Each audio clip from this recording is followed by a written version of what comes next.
What's up, ladies and gentlemen? Welcome to ZeldaSpeedRuns. Welcome to the Wolfdash 3 to the Twilight Princess 80% tournament in 2021.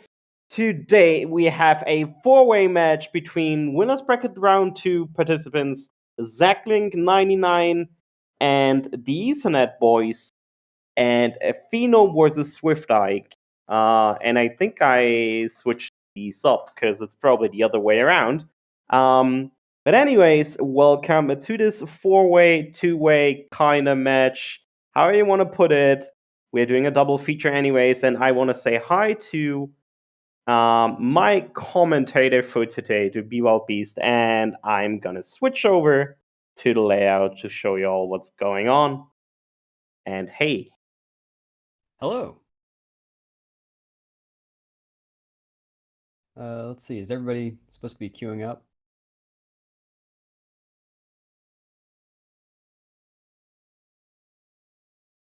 Oh god. Yeah, okay.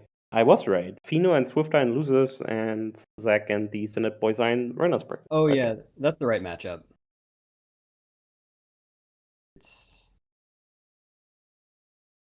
Yeah, it'll be interesting.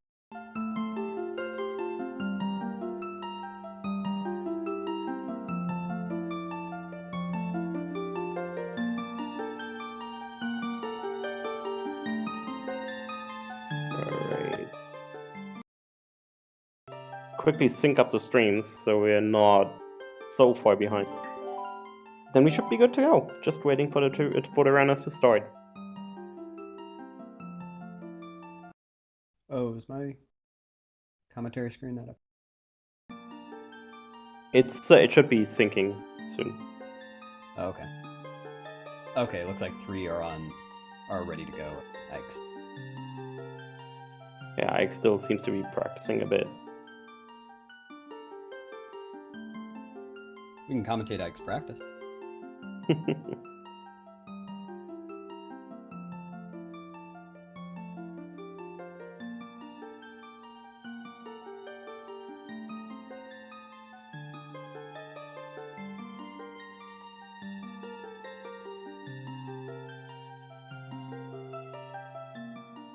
Anyways, looking at the PBs right now that we can see, I guess Ike doesn't have doesn't have his splits up, but besides that, these runners are all really good. The TheEtherNetBoyz being slightly behind the others, but the rest on really good runs so far, or up to this point. Zach having a 255, being in 7th place. Swiftike being in 10th place by now. The 257, two of the newer runners that really showed up. Pheenoh, basically the legend, one of the Twilight Princess runners that has been around the longest time, probably for 10 years at this point, if not longer. Still trying to get that sub 3, currently on 302.46.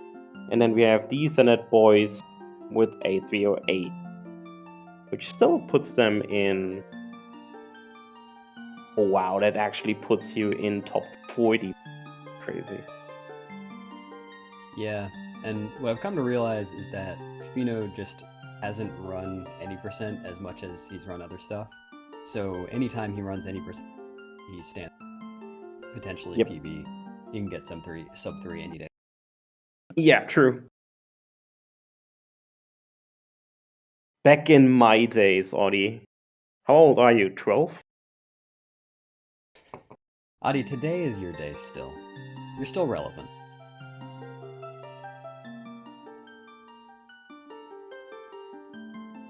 Flame Souls and Zach versus the TheEtherNetBoyz is winners bracket, and Swiftike versus Pheenoh is lower bracket. We usually only do four-way races when it's the same round, but given that we wouldn't have had volunteers for 2 races, we just did it like this, so. Alright, and seems like we're about to start.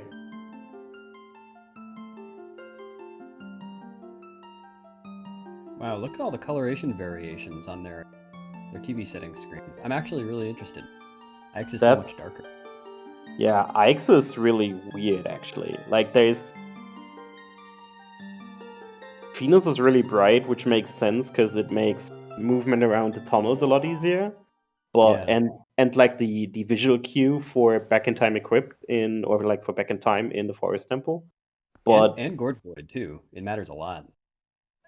Well, for me, Gorgewood is mostly just, like, timing. But you really... I mean, yes, you look at the visual cue, but it mostly you feel it, I think. But yeah, Ike's coloring is interesting. Yeah. I wonder if it... I mean, it might be different on his monitor versus his capture card. Yeah, maybe. Alright, who will be the first through the gate? Will the gate be nice? It's nice to Ike. It's nice to Ethernet. It's not nice at all to Zach. Jeez.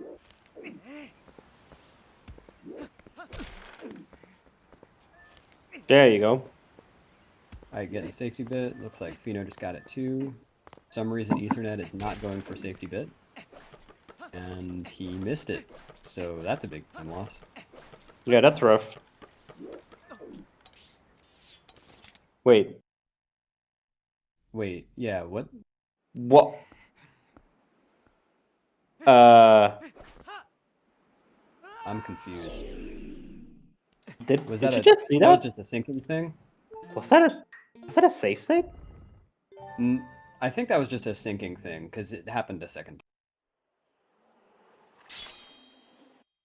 time. I want to check that. Because that looked... That did look weird, I agree. Are our delays getting messed up? Let me quickly check. That seems... I mean, if you were using a save state, well, first off, I don't think that second, if you were doing it. I am quickly gonna check, just because that really threw me off. Yeah. Anyway, looks like Ike's well on his way. Ike's actually on fine time right. He quickly got through the gate. Can't believe... Wow, he actually got it, though. Okay, gotta admit, you have Balls of Steel if you go into a race and do the backflip. Yeah. That's one way to put it. Alright, I really wanna check what happened there.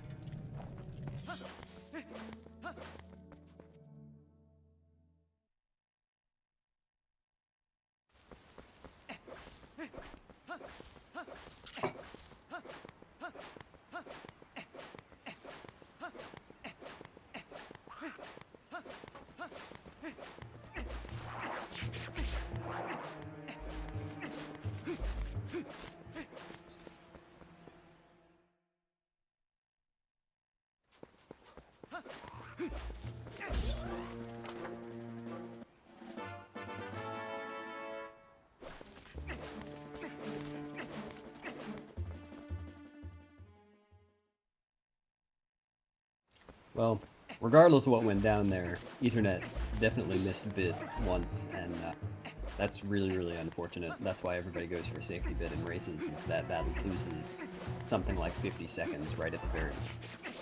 Yeah. Totally avoidable. I just checked, by the way, this was actually just our streams syncing at the worst possible moment. That's good. No, because I saw what you saw. That did look a little sketchy, but yeah, that was just... So, Zach's stream is not great, sadly.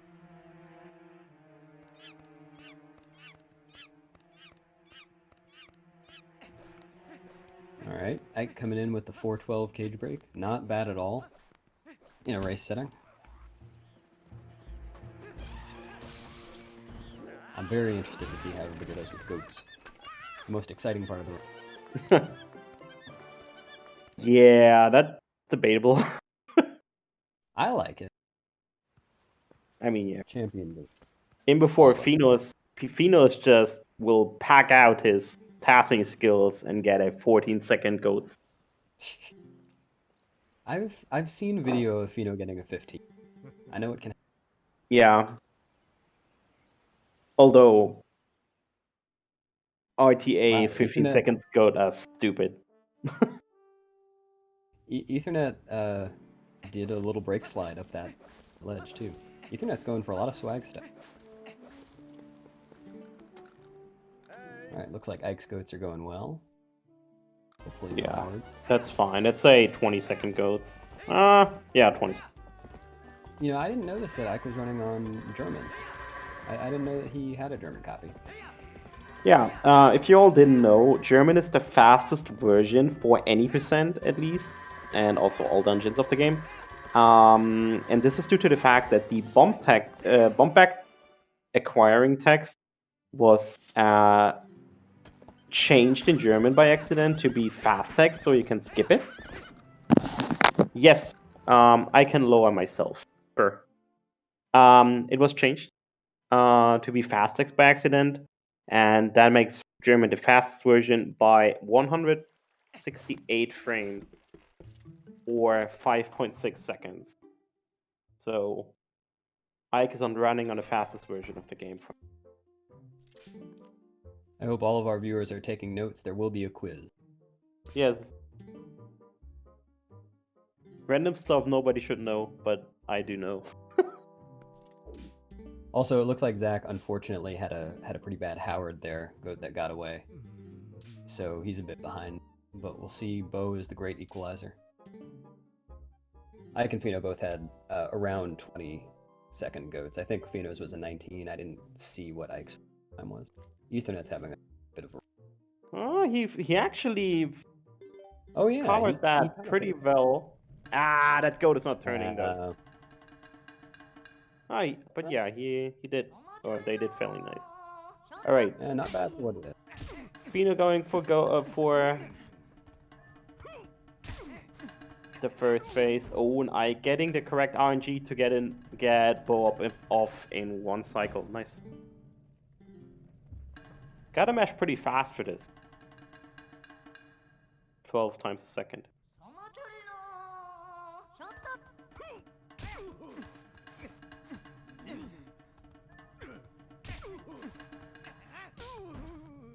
Wow, look at that. Ike's getting a 720 iron boots, 719 iron boots with safety. Now that's a really nice time to start with.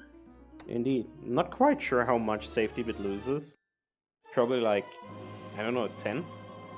So that's pretty crazy. Something like that. Man, Zach Bose, oh my god. 8. Zach's Okay. very early game has been very cruel. Yeah. It says 8 seconds. So Shalaran, it's rough, but I want to say that both top players are the clear favorite. Not the clear, but Zach is definitely the clear favorite. And between Swiftike and Pheenoh, it's a lot closer. Where both can win, but Swift has the better PB right now. Yeah, because of the better PB, he's been running 80% more lately, though neither of them has been focusing on. Ike's been doing 100, and apparently that did screw him up in his. But it's kind of hard to say what exactly was going on in that race. So yeah, it's a pretty close one. Oh, good mashing there from Ethernet.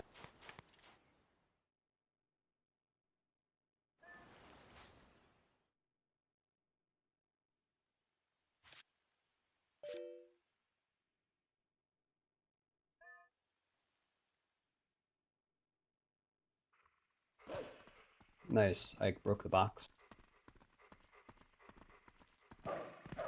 Still best threat in the game. Pheenoh unfortunately missing it. They're awfully close though. Yes. Oh, yeah. And TheEtherNetBoyz really not having a great time in early game. First, Oh no. Goat's trolling them, and now Bo's really not playing along. No. Yeah, getting hopefully he gets a sub 10 iron boots. Oh god. Zach just missed the box. Too bad.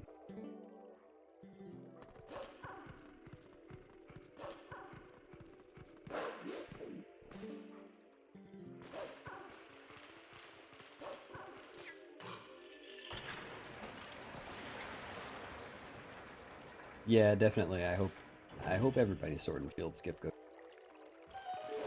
I hope everybody's everything goes well. I want everyone to PB. And I mean that sincerely. I just kind of doubt it'll.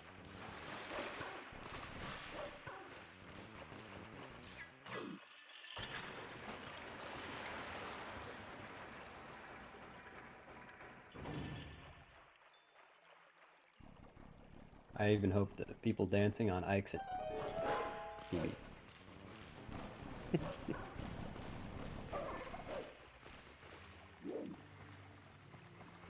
Alright. Yeah, as you can see, quick trick here. Go ahead. Oh, yeah, I unfortunately just missed that text skip. Hopefully, Pheenoh will get it to see it. If Pheenoh jumps just a little to the left of this staircase, crumbles all the crumbly bits. Yep, there he goes. Yep. You actually gotta be careful here. It's funny if you jump all the way to the left, but still so far that you still knock the rocks down. You can actually still miss the trigger, although it looks like it's fine, and then you basically did it for nothing and have to do the entire thing again. So... You say it's funny, but I haven't found it that funny when I've done that. Same, it happens to me way too... Or it happened. I was still active. It happened to me way too often. And you always say, like, okay, this one small tiny bit. Well, yeah, no. Yep, makes it absolutely not worth it. I mean, it's worth it to go in the first place, but... Anyway, I don't think anyone's gotten that.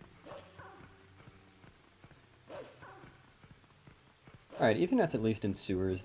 He's not so far behind.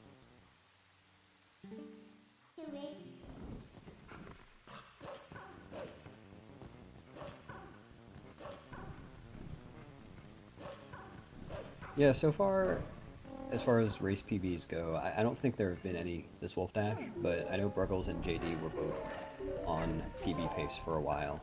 Actually, I was in the seeding room. Bruggles and JD in their round. Didn't pan out, but it definitely could happen. Yeah. Also, after how Zach's early aim until Bo wins, he is picking up time on both of them right now. He's running really clean. Because he was a lot further behind after Bo. Like, at least 10 seconds more. Alright. Oh, Hugo! Come on! Holy shit! Yep. Just as far away as possible. Oh, wow. Wow. What? It's his day off. What do you expect? Yeah, that was rough. But yeah, Hugo, being the little pesky guy that he is, will help us for the first murderous trick of the game, which is called Sword and Shield Skip. As you all can tell, Wolflink already has the sword and the shield back on his back, but they are not important for the loading zone that we are standing just in front of, which is the loading zone towards the Twilight. But instead, the game checks for certain triggers that have been hit in Auden Village. Since we did back in time, Auden Village is in a wrong state. It's not at night. It's not in the state where you are basically on your wolf equipment acquiring adventure. So you can't get the items. This means we have to jump over it. So we use a long jump attack with an enemy to get over the trigger. And both Swiftike and Pheenoh did that perfectly. Yep, very nice, guys. This trick is hard.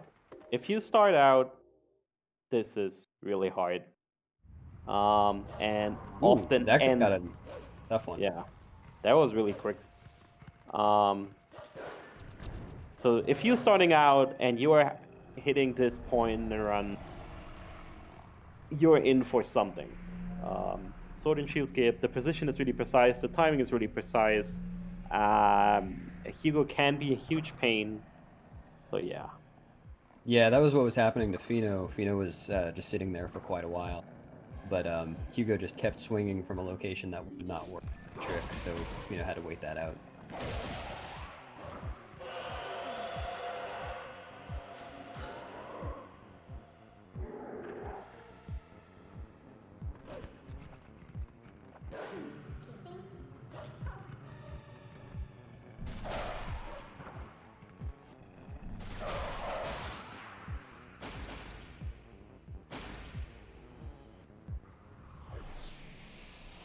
And not only did we just do a really hard trick, another really hard trick is coming up in a minute, which is one of the more fleshy ones in a run, which is early Master Sword. So in this game, the Master Sword is not just a strong weapon, it also gives you the capability to warp at any given time, if you're not seen by a human, that is, and also transform between human and wolf, which is really useful. And we're getting that in a hot minute here. Or like, at least we're getting to the place where it is. Yeah, I'm excited to see whether Zach goes for the task strat or not. Oh, is he doing that? In our seeding race, he did that.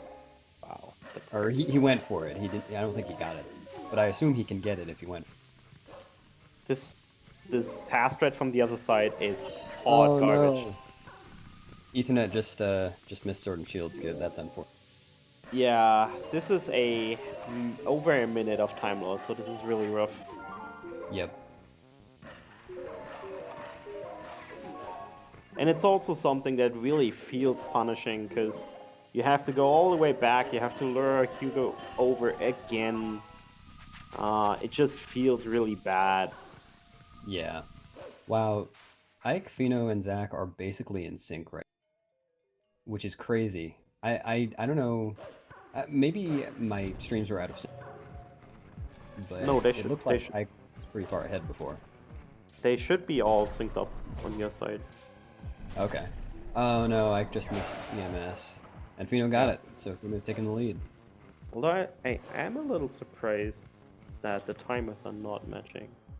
Yeah, Zach did go for the other side strat there. Well, you should probably give the commentary page a quick reload, as should I, because there seems to be something a little off. Okay.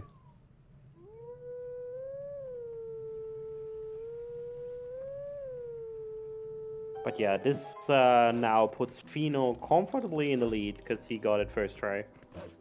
Yeah, something like 20 seconds. I didn't get to see Ike's recovery there, so I'm not sure exactly.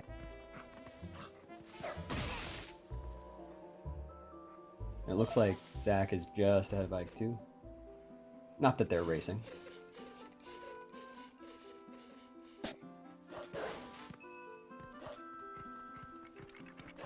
Alright, now we should be soon synced back up.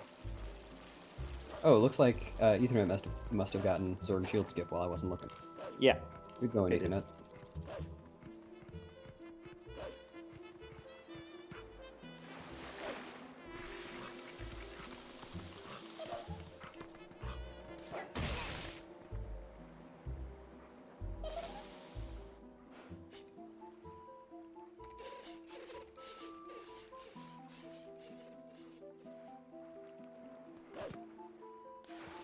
This area here in the Lost Woods is basically a puzzle, but it's the same every single time. It looks RNG and it looks like it's a labyrinth, but it's not. The path, if you know it, is straightforward. You have to beat the Skull Kid 3 times, and then you will go into a 2-round fight with it. That's basically just punching it twice, and that's it. And then speaking of puzzles that are the same every time, we do have the toughest puzzle in the game right after that. Hopefully all of these speedrunners have studied and remember how to complete the puzzle. Oh, I'm doubtful. Like, that puzzle is tough. It is. I'm sure Pheenoh's been thinking about a lot of other stuff. He might have forgotten the puzzle. Yeah, probably. Ooh, Pheenoh. The pause of shame. Yep. There's an animation the Skull Kid can enter right as you're jumping into the area, and you can't possibly know because he's off screen. But if he's in that animation, then the cutscene won't start, and so you go to skip it and pause instead. It's unfortunate. Yep. But yeah, basically you just have to attack one of the Skull Kid's minions, and once that's done, a timer will start for the Skull Kid to blow its horn, and that's when you can attack it again.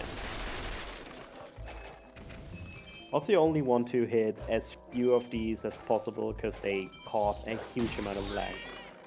Huge amount. Also, just fun fact here, I learned the hard way that if you die during this fight, you go back to the very beginning of the Lost Woods chase. Yep. And have to howl again, and that's a bad day. Looks like Ethernet yeah. missed EMS there, yeah. Trying again. Apparently tried it from the left side as well, by the way. Oh, did he? Yeah. Oh my god, what? Oh, okay.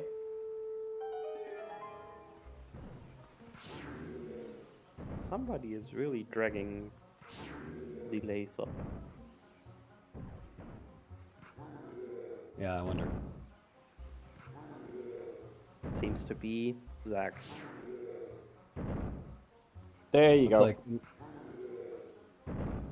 Looks like unless someone has forgotten the puzzle, the order of Master Sword acquisition here will be Pheenoh, Zach, and then Ethernet, who is just past EMS. Yes. Also, for this puzzle, it's kind of funny. When the game released, many guides that you can find, or like in the casual scene as well, many guides that you could find, also on the internet when it became more popular for this kind of stuff, said that the quickest solution is 13 jumps. And then the speedrunners came. Said no, 12.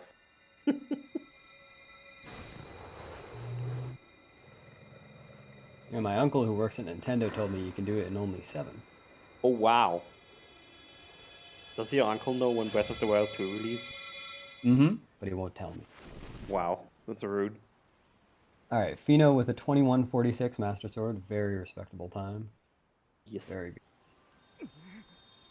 That's a solid time.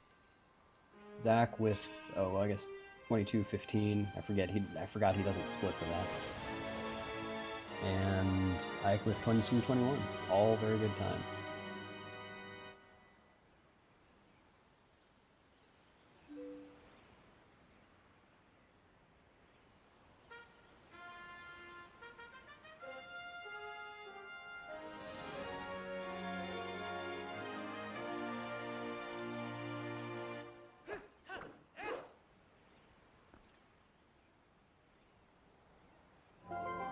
This cutscene is long and it's not skippable, so while we're waiting, we're gonna be right back.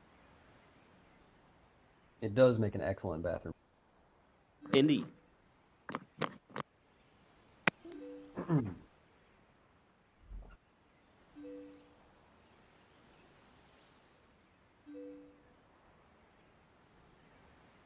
One thing to note here is that it's especially noticeable in this cutscene, Midna's nose is tiny. She's got just the tiniest nose. Look at that nose. It's minuscule. Especially compared to Link's nose right there. Her head's like a little bigger than his, but the nose, so much smaller.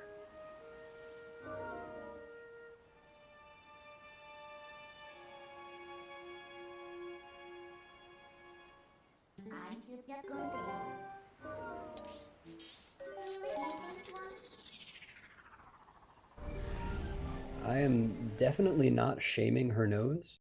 I'm just observing. I think there's nothing wrong with having a small nose.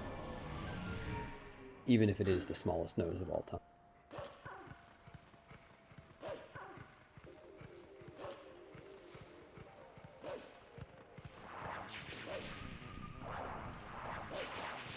Yeah, you're gonna get TPHD for the Switch this year. But it's not Twilight Princess, it's Toilet Paper. Careful what you ask for.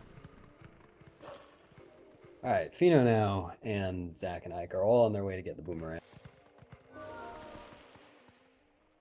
One kind of benchmark for a good run is having a sub 30 boomerang in time, which depends on a few more things at this point. I think everybody still can get one. I think? Yeah, I believe so. But they're coming up on the dreaded purple mist, first of all. Hopefully no one will void out. And then forest back in time, where they're going to void out and reset on the same frame, just like they did at the very beginning. And That one, unfortunately, there isn't really a safe strat for. So, just like Ethernet had to reset at the beginning, and if you miss it, they'll have to waste maybe 15 to 20 seconds trying, depending on how it.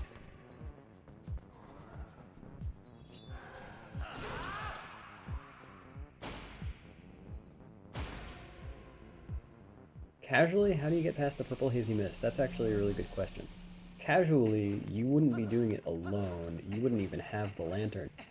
One of the monkeys would have the lantern, would have stolen your lantern, and that monkey would be guiding you through the mist, swinging the lantern around, versa. But I guess because of the back in time we do at the very beginning, the game's state is such that that monkey doesn't exist, or isn't there to intercept your lantern. No, that's because we're still in the twilight. That's because what? That's because we're still in the twilight. Still in the twilight? Oh yeah, that makes sense. Well, yeah, so that would have happened before the twilight would have come down. I don't remember. This is definitely a Trez question. In the Oh, it looks like Pheenoh just missed. Oh no. Did he miss first bit? I think he did. Yeah. Yeah. Yeah. That's too bad. And I just ran out of Forest Temple. Or no, he just ran in. Okay, good. Pheenoh got Forest Bit. Very nice. Zach looks like just got it. Yeah, that's what I meant, Audie. So you, when you get back here after finishing the twilight, you spawn back at the well, and then you go to Forest Temple because you can't open it beforehand. And the mist is still there after twilight, and you can only pass it with the monkey. Because the monkey is obviously just a soul while there's twilight. So.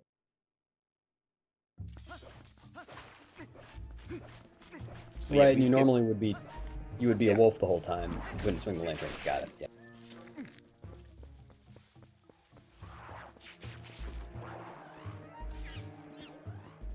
Alright, hopefully these spiders on the wall in Forest Temple will be nice to these runners. Alright, we probably should explain what just happened on Pheenoh's side, because this is really confusing. So, the trick that we just saw is called Back in Time Equipped. We saw Back in Time right at the beginning of the game, which is just a glitch where you reset the game as you die, basically, and you respawn on the title screen. This was done here again, but added by, or like, combined with another thing. So basically, if you load the menu as you fall out of bounds, or like, am I about to die on the title screen, you can actually force a another game load to transfer its flags and state over to your title screen, which means you will spawn in the King Bubble in one fight, because we set up this save file that we used in a specific way that has flags that actually match something on the title screen, because the title screen is where the King Bubble fight in the game usually happens, same stage. And when you start that fight, a flag in the game's memory counts down from an insanely high value to 0. Oh no! No way! I'm so... Oh god. Oh, okay, okay. No, this is a big problem. Yeah, he has to do Back in Time again, doesn't he? Yes, he does. For EBF for Deku Toad. Yeah. So I will quickly I will quickly finish the thought, and then I'll explain what just happened. No worries. You're right in stopping me. So basically, this value is counting down, and if you restart the game, if you reset the game, that countdown will stop at a certain value. And this value not just controls the early boss flag, which means a boss will instantly spawn in the cutscene, but it will also handle the amount of monkeys that you have freed. In this case, allowing us to basically skip the entire Forest Temple. The problem is, Zach just fell in the wrong room that controlled this flag as well, so he lost his early boss flag, which will be a major issue later. So basically what he has to do now is to set early boss flag again, or reroute the claw shot later, which is not gonna happen. Yeah. He has to set EDF again. Yeah, if Zach goes for rerouting the claw shot later, this will be a very interesting race to watch.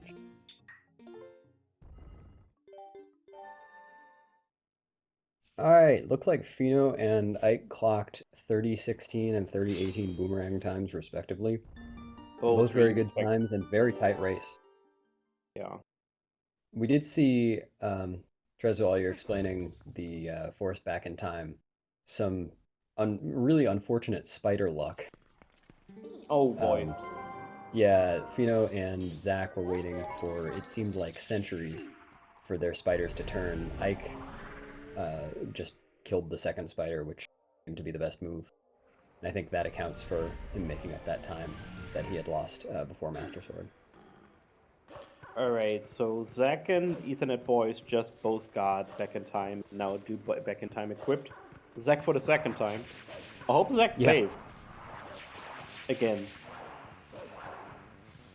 I hope so too, yeah.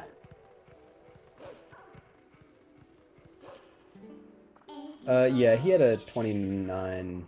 Well, it doesn't really matter, right? Well, if he didn't save, he lost his boomerang. Well, he would have saved right after boomerang anyway, to save Warp. Yeah, he got it. Okay. Oh, did he just run back? Oh, no, you're right. You're perfect. You're right. Yeah. So Pheenoh and Swiftike just did another trick that just used the freshly acquired boomerang, which is the long jump attack that we saw earlier for Hugo with the enemy, just with the boomerang, and we used it to skip a trigger here. This is called Farron Escape. We used the long jump attack with the boomerang to jump over the trigger that says, hey, you need to finish Forest Temple! And no, we didn't. We're gonna use it again here, and then you can see what it does. We're gonna skip the mailman trigger here. And what happens if the boomerang that you throw and is above a void, so in this case out of bounds, under the mountain there's a void, or no, it's out of bounds or over a void, you can jump to it, and no matter the distance you will make a gigantic jump. And this is what we use all over the place to cross insane distances, like here. And this allowed us to skip both the Forest Temple and the Mailman, which is not that impressive. I want to just shout out Ethernet for some interesting Forest Temple strats there. Oh, we got a... There was a 1-frame roll there. Oh, it doesn't matter. It warped him back to where he wasn't. Well, he killed the spider, or the left spider first, which I thought was interesting. And then ended up doing some brake sliding as well. Anyway, Pheenoh and Ike are now going for a 1-frame trick called Gorge Void. Hopefully they will both get it. It saves over a minute. And just gotta press A. Pretty easy, right? Oh. Pheenoh unfortunately missed it, and I got it. Alright, this race is much wider, much farther spread apart than it was just a few seconds. Yes. Welcome Raiders from ZSR2, and yes indeed, Pheenoh just lost a minute and 5 or so. And yeah, just by pressing a frame late, probably. So now we get to see one of those boomerang long jump attacks in action on Ike's screen. Ike is going to do a trick called Rupee Roll. Going to pick up the rupee, get the text on top of the fence, and then he's going to do a pretty big, pretty theatrical long jump attack over the void.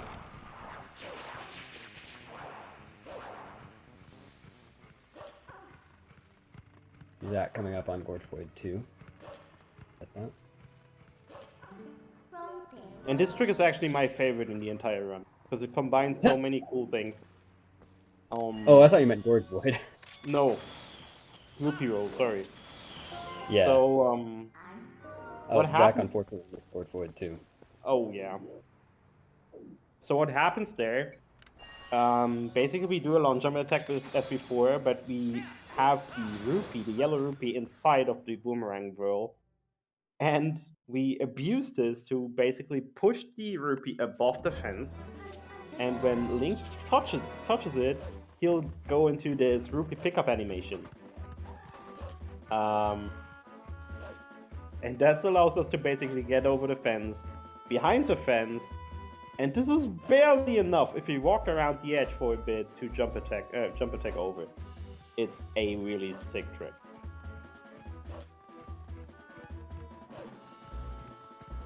So now Ike's gonna get himself ready to warp back to Kakariko a little bit later, and he's gonna run out away just like Pheenoh and Zach were forced. But ultimately this means Pheenoh and Zach are gonna have to run across Hyrule Field one extra time. So it looks like they're ahead now, since Ike will be doing what they're doing in a couple of minutes, but they're a bit behind. Who missed GV? Zach and Pheenoh missed Gorge Void. Ike got it, and Ethernet is not quite there yet. Yes. And before Gorge Void, they were all within 30 seconds of each other. Except for... Aside from Ethernet. So if you just noticed, the routes between Pheenoh and Swiftike just vastly differentiated from each other.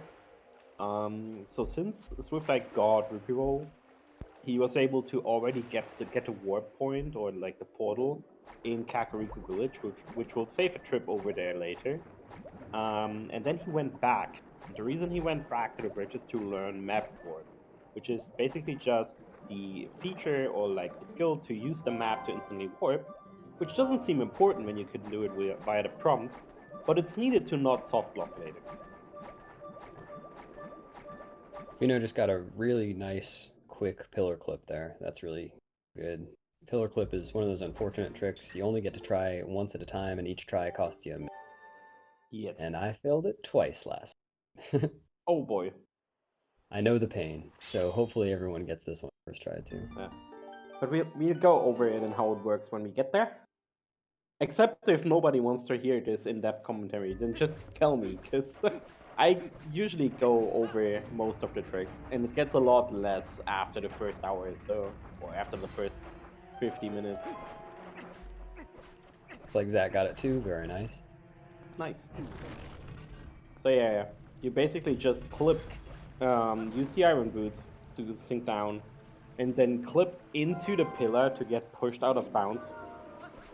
And this allows you to get into the loading zone behind the rock, which just extends behind it. And the water extends behind the wall as well. The safe warp actually inside the tunnel actually puts you in the first room because you have the Master Sword, and the game actually thinks, you have the Master Sword, so you've been here before, right? So it puts you in the first room, which is nice because else we couldn't do this. Looks like Pheenoh is doing the old lake bed stuff. I think Zach is going to be the only one today doing the new lake bed route. So Pheenoh just did that big jump attack, or double LJA across that whole central room. But Zach is probably just going to be running instead of doing an LJA later. When he comes back from Morpheus, it'll look a little different. Wait, did I miss something? Is there new? I didn't know. Oh yeah, I believe Gigoppler is responsible for coming up with this. Figured out that, yeah, as Zach's doing right now, if you just roll down and pull the bridge instead of doing the double LJA, it costs a little bit of time right now, but it saves more time later when you come back from Morpheus, and overall it saves about 3 seconds to do it this way. Oh wow, that's crazy. Yeah. And why does it save time? Oh, because you can literally just... Oh yeah, I get it. Because you can literally just jump attack onto the bridge from the door, yeah. Yeah. Oh, that's crazy, okay. Yeah, it's pretty crazy that for all these years we assumed that our cool flashy double LJA was the fast way to do it, but in fact it was just the flashy way. That's sad. Anyways, here you can see why Zach will be in trouble.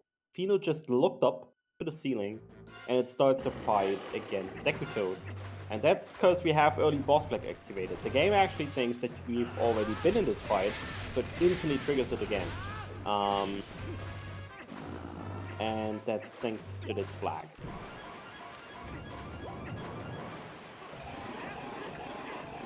Pheenoh's going to try to one-cycle Deku here. It looks like he's getting it. Yeah,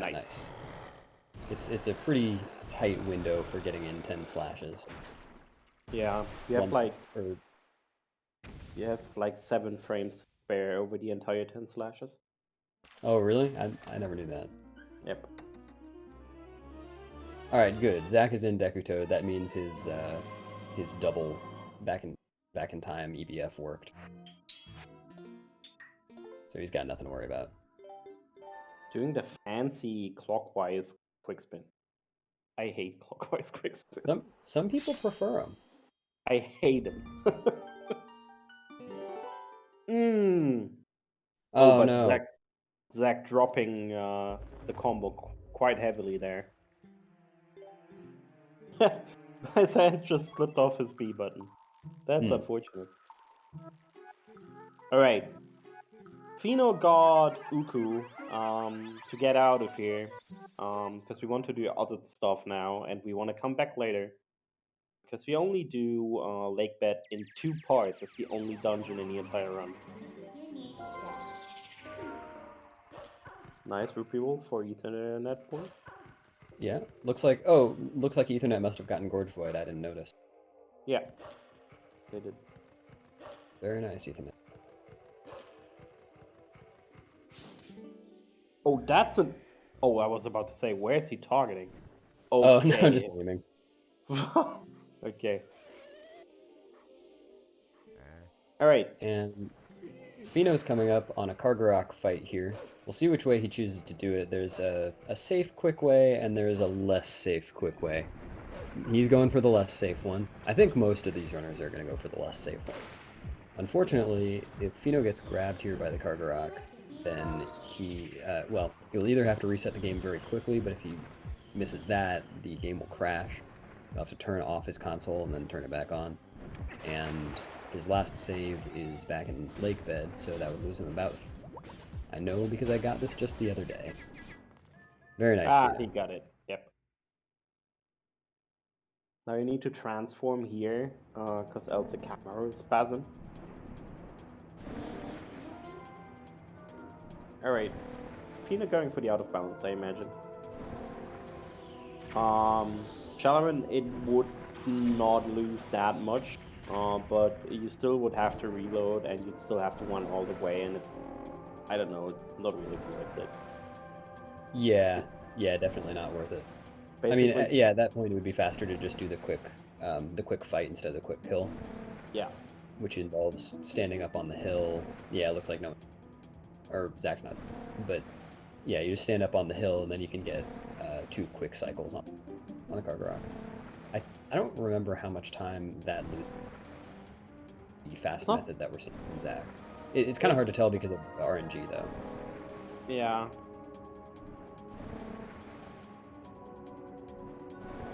I honestly actually didn't know that either before. The fact that you can make this faster by just going deep into the water. Also, Pheenoh went out of bounds in a Kargarok flight, and you will see it on Zach's stream soon as well. Basically, you get the wall to push you out of bounds in a quite specific angle, and this allows you, there you go, this allows you to basically fly straight instead of all the corners, and it saves around. And it does work because the exit trigger basically extends infinite up and down below what you can see. Yeah, Zelu, it looks so weird.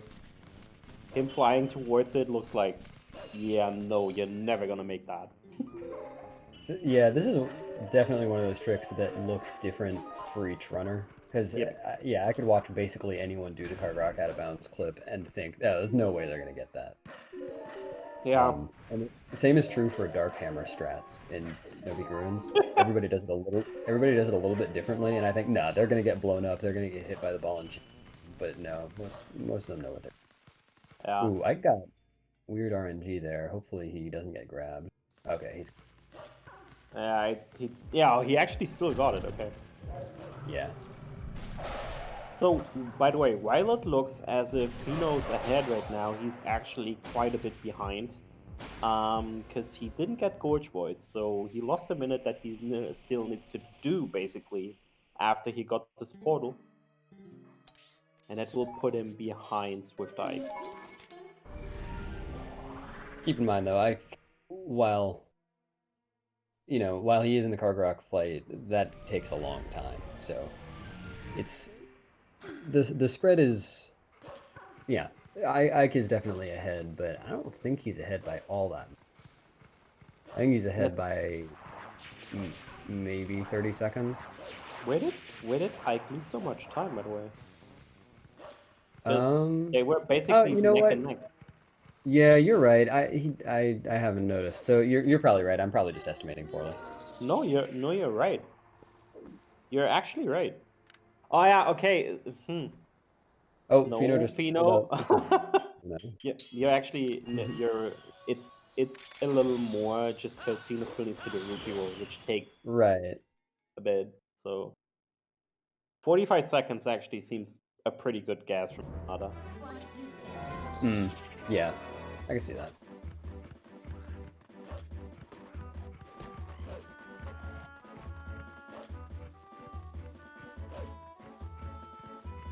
Oh, so yeah. It's like I got a text skip there, but then paused afterwards. There are a lot of just one frame windows to do things in this game, like between a cutscene and a text box, or between two cutscenes. Oh, Zach or Ethernet almost got a cool double LJ. Yeah. But sometimes you'll end up mashing start and A, and occasionally holding some other buttons while you're trying to do a text skip, and you'll end up pausing afterwards by accident. Pheenoh just jumped over the mailman trigger again because of course it's still there, so I have to do it again. And now we're gonna go back into the Twilight, and then you're gonna see the difference because Swiftike, as against Pheenoh, is not gonna go back to South Farron, but instead gonna warp. Yes. I'm sorry. I was gonna say, you know what I always forget is that Pheenoh still has to do the Shadow Beast fight. Yes. No. Oh, the Shadow Beast fight in Kakariko, yeah. Right. Yeah. Yep, but Ike's gonna warp straight back to Kakariko. Sorry, I interrupted there. All good. So yeah, Pheenoh just has to do a rupee roll. Quick enough. You only have 10 seconds after you dig up the rupee, so you need to be somewhat quick with the target, which is really precise. But Pheenoh, being around for as long as he is, getting it single-handedly. A nice YOLO aiming. Yeah. That terrifies me. Is it really 10 seconds? It feels like so much shorter. Yeah, it does, but the rupee is up for 10 seconds. It's crazy how quickly these 10 seconds go by. Alright, Ike just got a 48-12 vessel. This is going to be how we compare how far apart Pheenoh and Ike are, because they sync back up at vessel. Correct. Or their routes do, right? So this is the first of 2 Twilights we do. We skipped Farron Twilight, as you all saw, and we need to do Eldin, because it makes the meteor appear that we need to solve. No. Looks like Zach just missed rupee roll. Oh boy, that's not good. You going for the backup? I've never seen this backup. Oh, he's just... Wait. Okay. Oh yeah, okay. Well, but it looked like he got the rupee though, so he needs to save for it, because otherwise he won't get the text. If Zach did get the rupee, he needs to save for sure. Yeah, he has 19 rupees, he picked it up.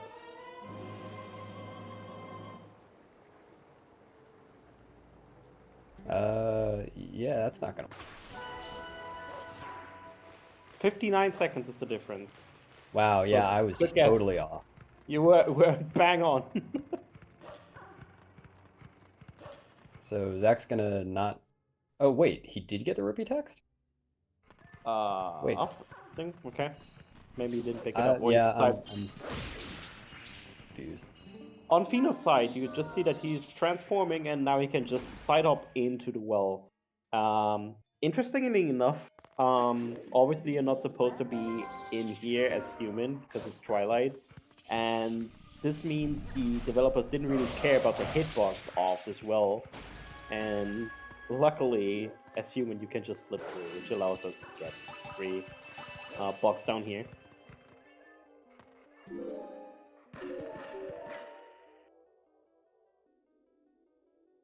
Jump attack to skip it. Okay, I'll have to go back and watch that because I've always wondered if there was a way to avoid getting the rupee at all.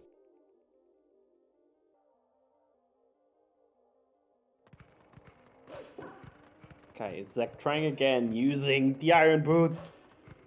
Very nice. Getting cocky. He did that the second time too. Yeah. So Phenoh's doing a quick strat here that basically lures the bug or manipulates the bug to jump down. This trick is courtesy of SVA, the legend. And now we're going into the hotel where Swiftike is about to leave.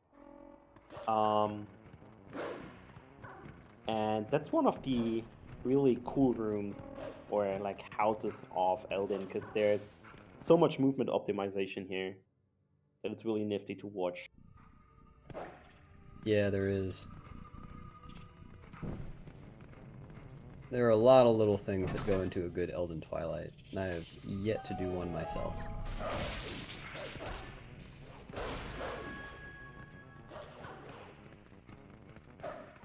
They're also going to be attempting to collect some rupees during... Oh, yeah, that's enough. During Elden Twilight. At a pretty late point in the run, like around 2 hours in, we're going to need to have 3. And they're going to get some big rupee drops later, but they want to have at least 40 by the time they are, done with Lanayru Twilight. And if they have 60 or more, well, if they have like 55 or more, depends on how risky they want to be, then they can skip a chest and Arbor saves a few seconds, if done up.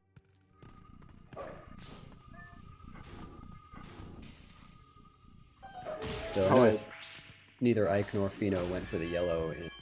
Ooh, nice, blue for Pheenoh. Went for the yellow in the inn, so they're probably not going to... Wow, that was a big jump again. What's happening? Yeah, somebody is pushing the delays quite heavily around. As soon as I figure out who it is, I'm gonna turn synchronization off for them. So let's see what Pheenoh does here. Swiftike did it before because it's a really cool effect. So we're basically, this is called bomb house skip. So what we do, instead of climbing the stairs, Pheenoh sadly missed the setup there. Instead of climbing the stairs, we use Wolf, or you can also do it as human with the boomerang, to get across this gap. And we use it to... Oh, he's going for the humans for now. Use it to skip a trigger that actually makes a bug appear and run towards the house. And if you kill that bug before it enters the house, something really interesting happens. And boom! The house just evaporated. Oh man, I'm a little behind. Spoilers. Yeah, we gotta refresh the streams on air because there's something going on. I'm sorry. We're gonna do a refresh of all 4 streams, which will cost us a bit of coverage, but I hope it's fine for you all. We're back at low delays now, so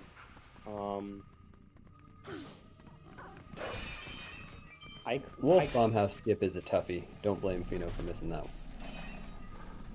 Yeah, it is. He's also having terrible luck with this bug here. Oh man. Oh boy, yeah. That bug, unfortunately... Oh, is he going to miss the blue? Oh, he missed the blue. Yeah, that bug, unfortunately, is impossible to kill until it runs out of that corner. So, Pheenoh just had to wait it out.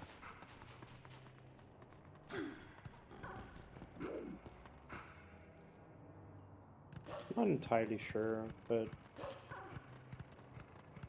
And you know... Wow, yeah, Ethernet is just now warping back to Kakariko. Having gotten Gorge Void, he's actually not that far behind Zach. They're within... they're about 3.5 minutes apart. Which, considering how Ethernet's very early game, that's not that bad.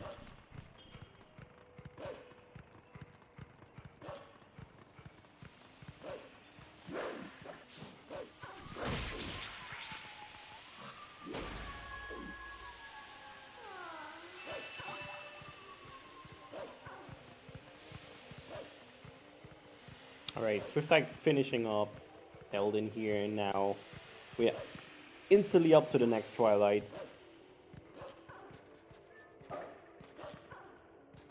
For some reason, people don't like linear Twilight. I think it's exciting. There is a lot of running straight, but aside from that, it's exciting.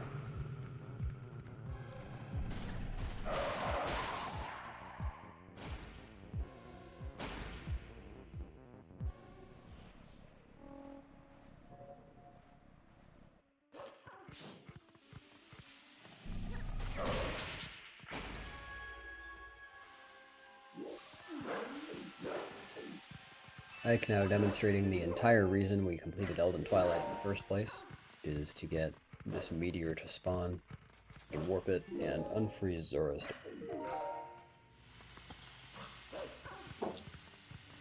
Link could have just gone to Hyrule Castle and get a flamethrower, but no. He wanted to use that bazooka that we see near the end.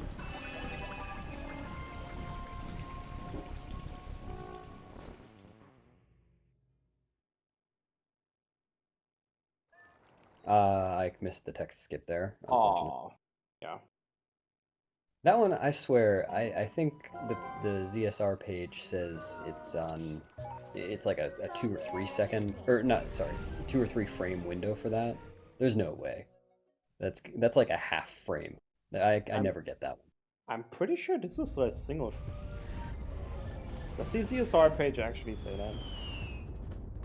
I think so. I haven't checked in a while. Maybe I'm inflating stuff. No, Ethernet. You might be right, but Ethernet, interestingly, just. Yeah, it's a 3 frame. It's actually a 3 frame window. Interesting. No way. When ZSR says that, I'm pretty sure it's true. Zach says it's 1 frame. I actually can't believe it's 3 frames. I get it so infrequently. Yeah, same. Why would the Pheenoh get it? Who wrote this page? It was probably me. Old ZSR stuff is wrong all the time. Okay, Taka. Okay. Oh. Wow, okay.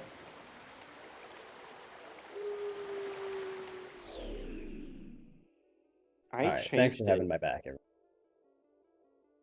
Wow, I feel so called out. Holy smokes. Maybe frames were shorter back then. Just because I play in 90 FPS, then it's 3.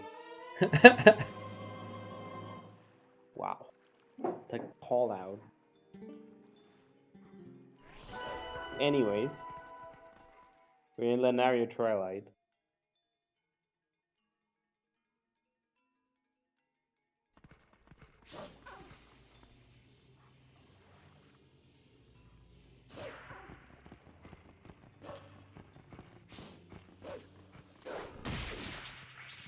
Ike's coming up on one of the more fun parts of Linear Twilight, which is something called the waterfall side hop. I believe everyone is going to be going for that, I think, maybe?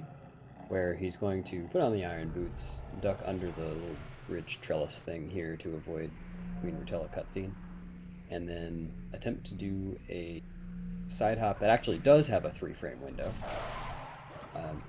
Did he hit the button? Okay.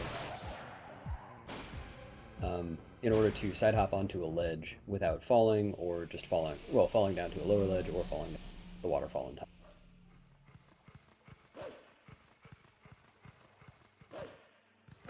Looks like he's going for it, and that was a little early. Not a huge deal, just loses, what is that, 6 to 8 seconds, I think. Yeah, that was the better version of missing this. Yes. The worst version is falling straight down the waterfall, and the best way to handle that is simply to save warp. This is more 10 like, seconds? Yeah, this is more like.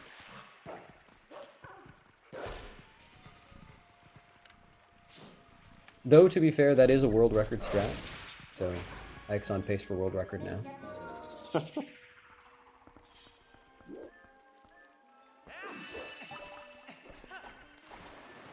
Yeah, we turn into human to skip that Rotella cutscene again.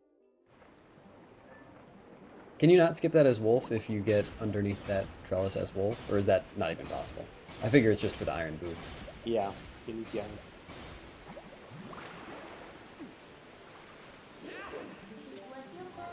I got some nice little bad bugs there, though. Pheenoh doing the safer strat for getting down here. Which is quite a bit slower, but super safe, so probably not a bad What did choice he end for a up doing race. there? Huh? What did Pheenoh do? Which strat? He did the safe strat for getting down the ledge. Or the iron boot strat? Yeah, the iron boot strat. Mm-hmm. Also, these lily pad fogs are the worst thing in the existence of Zelda games. They are. And if you're not convinced of that for some reason, don't listen to us. Listen to SVA's PB. Where he spends, just try it yourself and get your soul sucked out of your body in 10 seconds. Yep. 3 frames. You know. Well, I believe it's 3 frames for getting it successfully. For the a little slower hop, It's another 3 frames. it's another 3, I believe. Yeah. Oh, Zach. Oh, okay. Whew. Zach almost warped away before he collected the tier. That was terrifying. Yeah. Has happened to the best of us. That happened in one of my first runs. That happened to me with the Castletown bug, which is just the worst thing.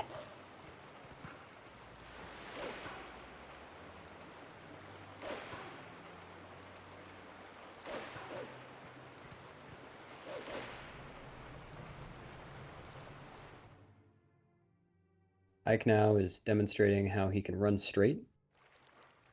He's been practicing for years, and looks like that practice has paid off. Yeah. He's panning up the camera just because this area, especially the area that Pheenoh's in right now, tends to lag a little heavier. And if you pan up the camera and thus reduce the field of view, the lag is gone, thus saving time. So, yeah, simple as that. Just push the C-stick up. Or down. Or up. Or down. Down. Down. It's up to C Down, up. yeah. I can never think of it when I don't have a controller in my hand either. Yeah, same. Like, Right. yeah, if you asked me to describe what buttons to press for any tricks, I would have no idea. Same. Alright, so coming up is some really interesting movement on Swiftike's part. So, Wolflink is terribly, terribly, terribly slow if you are in Castle Town. I don't know, maybe he doesn't have yeah, or there. I don't know, maybe Wolflink doesn't have like the right profile on its paws, I don't know. But they're really slow, dude. So what we do, we basically dash cancel the entire time. Dash cancel means you press A to dash, and then instantly after the dash, you press B, which is an attack, and that cancels the dash, allowing us to instantly dash again. You can also do this with a ledge instead of a B attack, which is used in Elden Twilight, for example, or in the sewers. And this is just a little faster than running. Looks weird, but believe us, it's actually faster if you do it right. Wow, incredibly, Zach has 64 rupees now. That's from the failed rupee rolls earlier, but he's rich. That's also not yet nice. Needs to find a blue. Not yet, that's correct. Although I think he was insane. looking for the blue in the grass there. Although it's pretty insane.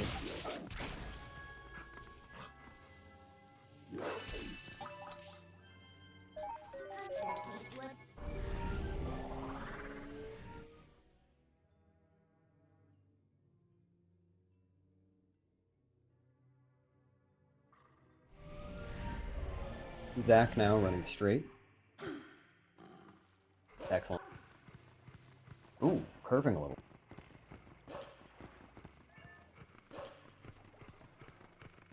Right now, in the second cargo flight of the game, there's a small optimization here that you can do, where you basically fly past one bug and then can basically just dash forward and forward and forward and just grab it, which is a small optimization. Here we get the final bug and then instantly we crash into the rock. Swiftike taking it a little safe there. Because we don't need to do the rest of the flight. Why would we? Just take some. And yeah, Zach, I think you should cut grass until you have 69. That'd be what a real man would do. There was something special about Zach having 69 rupees before operative? Yes. Just nice. Nice. God, this is getting worse by the minute. Alright. Ike is now coming up on the boss bug. Apparently not called Derek by everyone in the community. I don't know where I got... Wait, what? Where did this come from? Right? Okay, so... He's not called Derek! Okay, I think it... I learned this when I was commentating the first race I commentated. I don't remember what that was, but I mentioned this boss being called Derek, and someone said, "What? Derek? I've never even heard of that." I swear, I didn't make that up. I have no idea where I got it now. Now, though. Someone calls this. That's hilarious. I want to have... This must be a thing now. Please. That's amazing. Just call it Derek. Apparently I got it from Basil.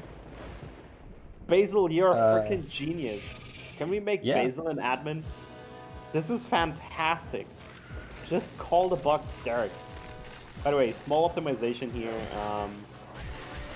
Two things. You can get in a proper position so the big bug or Derek attacks you from the front, which allows you to back hop and then attack Derek, as you can see right here on Pheenoh's side, instantly after pushing it back. I like that you're embracing this so readily. Yeah. And now after Pheenoh knocked Derek down into the ground, which hopefully happens now, if Derek plays along. Yes, Derek played along. So now we only need to charge over Derek's legs with an area attack.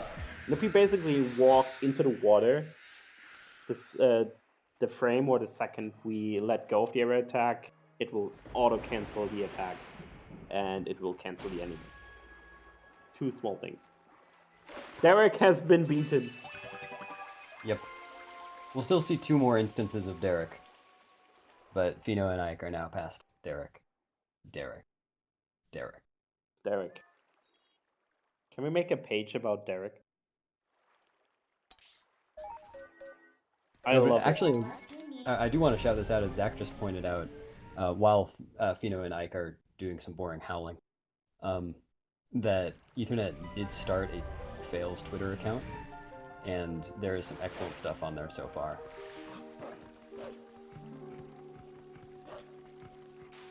Okay, Matt is about to join us.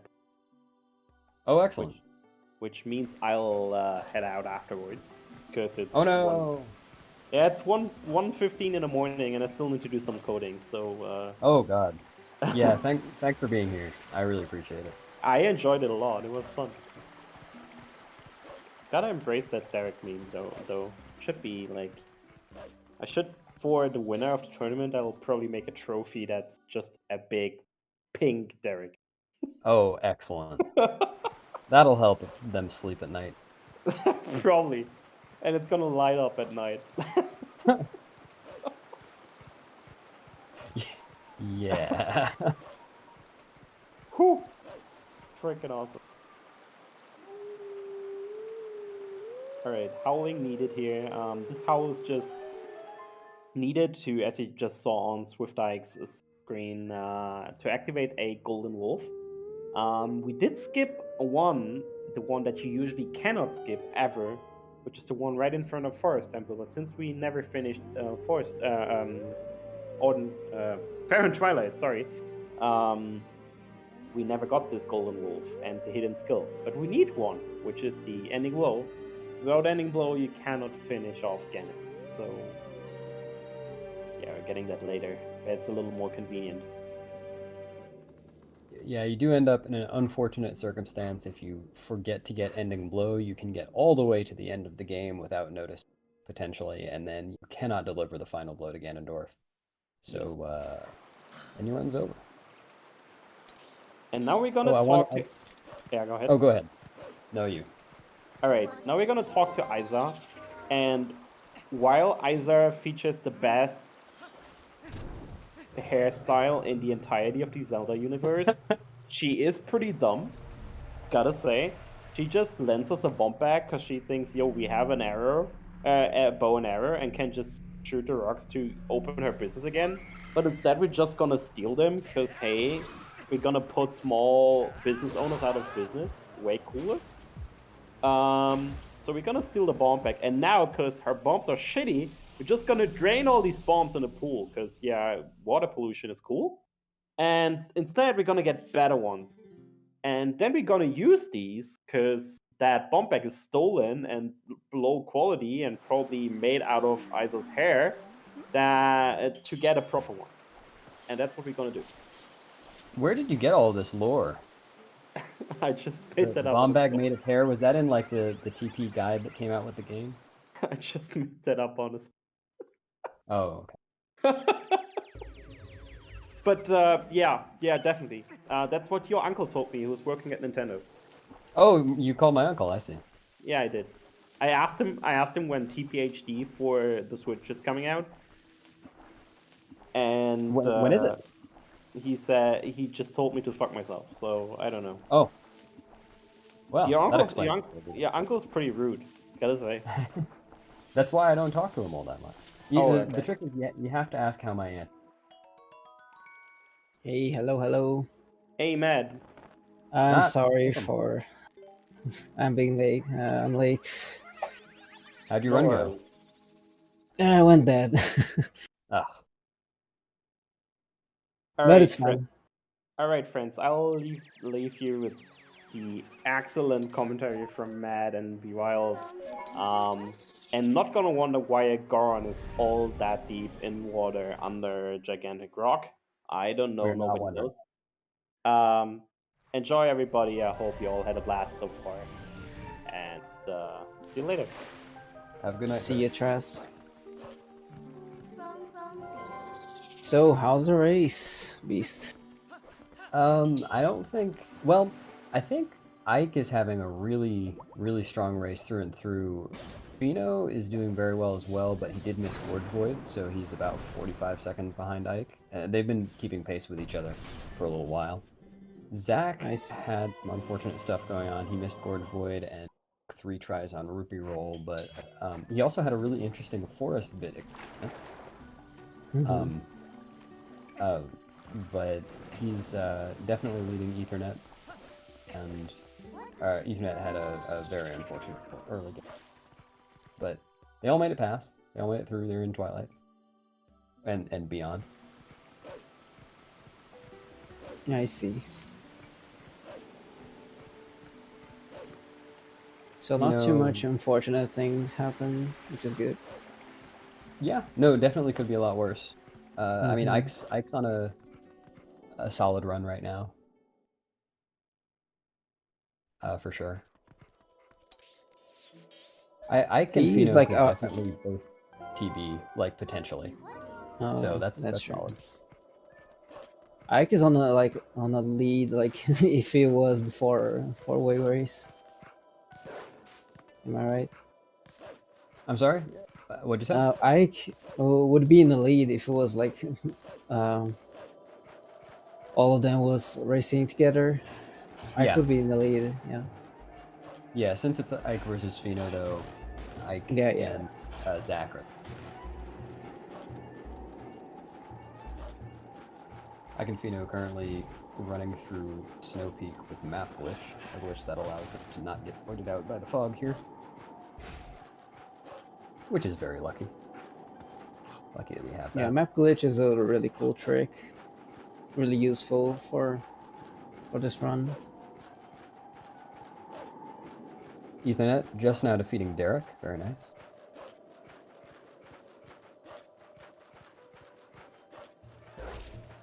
Yeah, about to be done with the Twilight. Linear Twilight. Ooh, and Ike is having a spelunking experience. Very nice. I always like the... Hopefully he does not get owned by Ice Case. Oh, well, he owned one. Very The nice. snipe. Total accident, but worth. Also going to avoid out here intentionally in order to skip a messenger fight that takes, I want to say, Oh, no. the ice keys. Yeah, that's... Oh, the double. And just keep going for it, and he got it. Yeah, nice. Or no, he missed it, didn't he? No, he got it. Okay. No, he got it, yeah. Sorry, I was looking It's at a his little mini-map scary there. because he's with half a heart now. Yeah. But hopefully it will be fine. Yeah, if he was out here, that's a death, which takes a little extra time, and then he'll only be on max 2.5 hearts in Snow Peak, so he's got to be a little careful. But Oh, Pheenoh got sniped by the keys. it feels so good to get through this cave cleanly, but it takes a lot of RN. Yeah.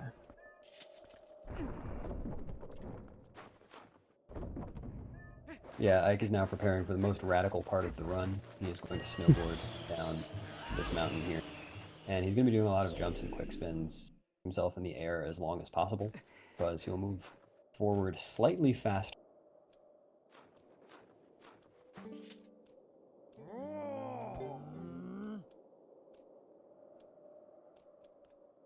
I want to say when I asked, someone told me that jumping saves, or like jumping optimally saves like 4 seconds over the course of the mountain. I want to say someone told me that, but at the same time, I don't know how you could possibly time that. Time a consistent path with jumping. Yes. I think it's something on the order under 10 seconds, or under 5 seconds. Yeah, I'm not familiar with it as well. Ooh, Ike. Ooh, okay, that was terrifying. Yeah, because these guys skip the messenger fight at the top, the snow doesn't get cleared, meaning they're doing what we call blind snowboarding. Normally, in casual play, you would be able to see in this area what's going on, but they can't. And they just have to rely on some kind of hazy-looking vision to get by. But Ike has completed it, got through, and picked up some yeah, he's hearts there. safe. And apparently doesn't slip totally bad. Oh no. Ooh, let's see how Zach's spelunking experience goes. Oh, got owned.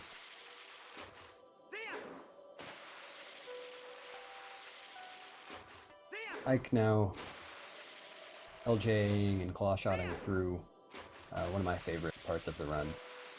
There's just one or more tricks. Yeah, this double LJ is super cool. Oh, okay. Item wheel buffered there to make sure that he wasn't controlled by the boomerang. Didn't look like he was able to see anything. Everybody's going to be dropping a lot of bombs in Snow Peak as well, just because, as Trez mentioned earlier, they need to get rid of normal bombs in order to get water bombs. That has to happen twice during the... So, just trying to clear this out, clear this bomb bag out. Pheenoh almost equipped his water bombs that drop water bombs throughout. That would be disastrous. Actually, no, that doesn't matter. Just cause him. So meanwhile, Zach is going to do the snowboard now, and Ethernet is dropping his bombs on lake bed to get more water bombs, to get his real bomb bag with the Goron. Ike just got freeze clip first try. It was a strat I hadn't seen before. It looked a little safer while the hop. So that was cool. So it's satisfying to get freezer clip. Yeah. Yeah, definitely. Oh, it looks like he missed Dark Hammer with the bomb. That's okay.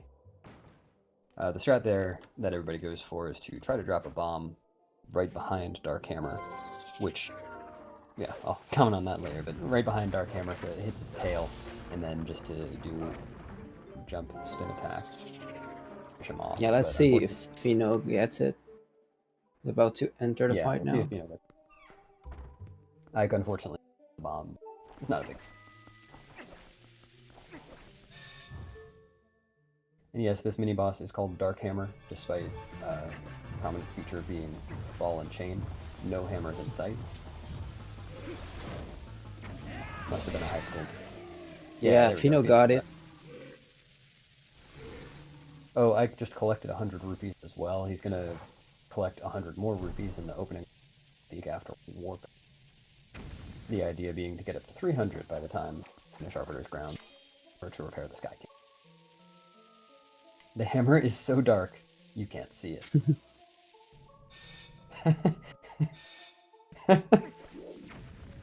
Yeah, it is right there in the name.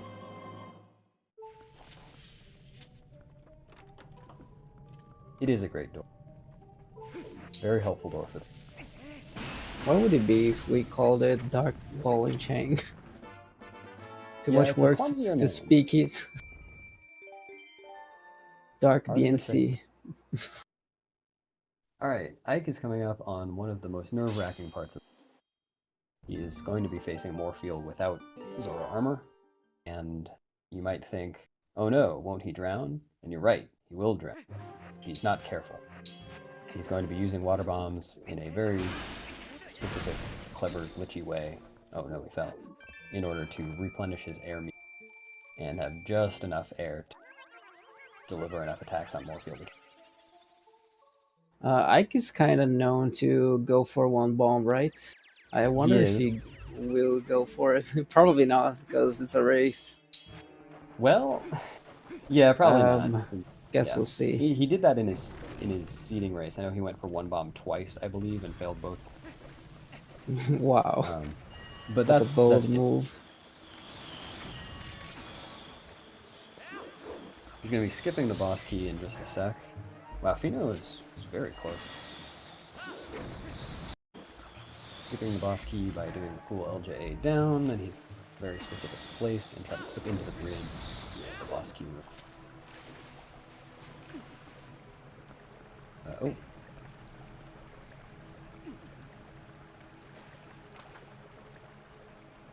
Yeah, fortunately, Lake Bed is the only dungeon that the boss room is not like connected to the boss door. All the other dungeons are. You need to open the boss door to be able to access the boss room. But Lake Bed, it's not like that. The boss room is just a loading zone past the boss door. So that's why we can clip in and just enter Morpheal. And interestingly, we just saw I make a safety save there. Oh no, Pheenoh missed the boss key clip. Unfortunately, clipped back out of the bridge. So that widens the gap between the two. But let's see if he gets the backup. Oh no! Is he going for Vine Clip? Looks like he's going for Vine Clip at this point. So we get to see 3 alternate strats here from Pheenoh. Boss key. It's been a while since I saw this strat. Good RNG for Ike. Yeah, Pheenoh's going to clip in from below and then without working out, which can't happen. Oh, he voided. Oh no, no, he got it. No, that's yeah, he got it. Zach right behind, just before the boss key. Well, before the hull, before the boss key. Those water bombs. Alright, so we may see Ike go for one bomb here. We'll see if he gets good RNG. No. Which is good. Maybe. Smart for him. So optimally, you can defeat one bomb. Only, but very RNG, very tight on time as well. So Ike's doing the smart, not going for that in the race setting.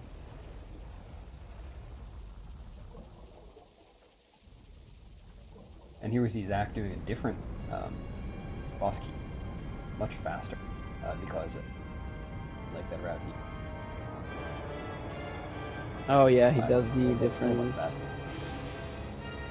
route. Ike, hopefully we get a re-grab here. Nice. Okay, and Ike is going to be past Morpheal. Very nice. Like I said, Morpheal is one of the most terrifying parts of the run, especially in a race. Because dying in phase 2 of Morpheal loses 5 minutes or so. Oh, well, a little under that, more like 4, I think. Depends on how far you are in and how long it takes you to do boss key skip again. But it's a substantial amount of time. Yeah.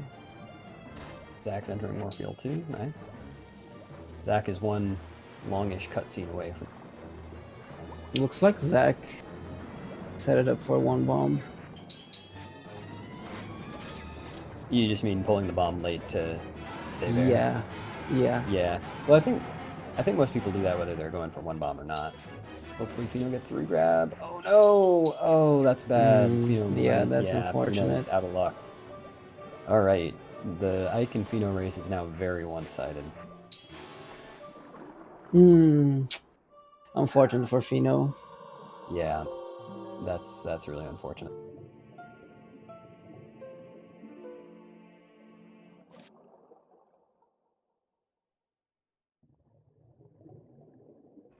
Looks like Zach will not be going for one bomb either. Smart. Dang. Oh no, Pheenoh's just waiting on the game over screen. Yeah, he resetted his timer, so I think no. he's gonna forfeit.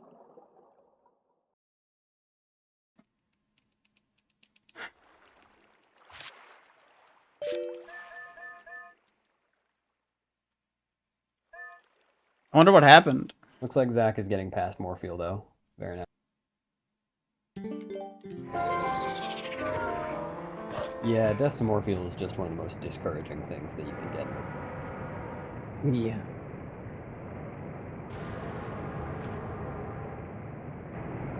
Has other unfortunate ramifications of not having as many bombs as normal afterward too. So you end up having to do some slower strats later on in the run. Nothing too substantial, but still more time.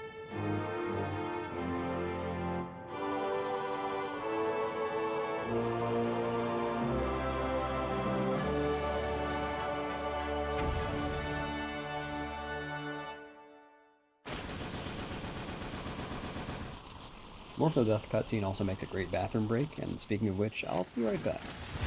Alright.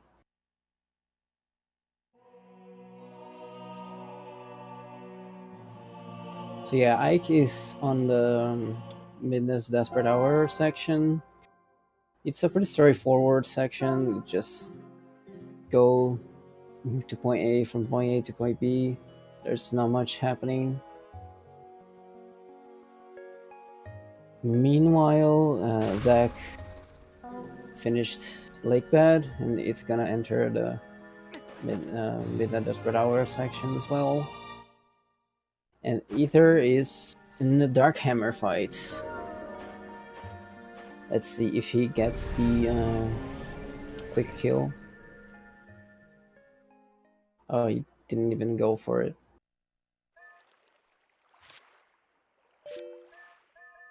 But it's fine. It's not too much of a time loss.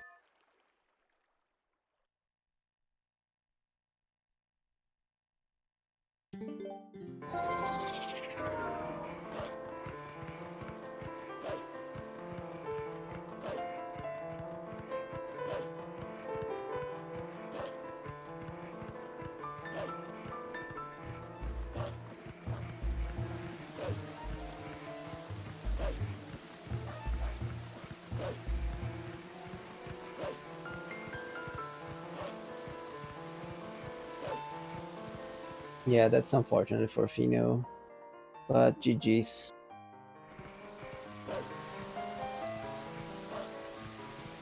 That unfortunately is also the end of Pheenoh for this Wolfdash tournament.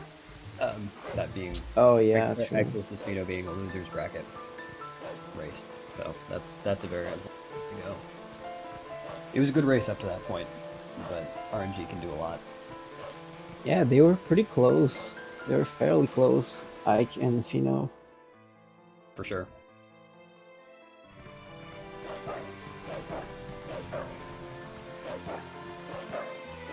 Should mention that Zach and Ike did just do a lot of running straight, and in just a few more minutes they're going to be doing some more running straight.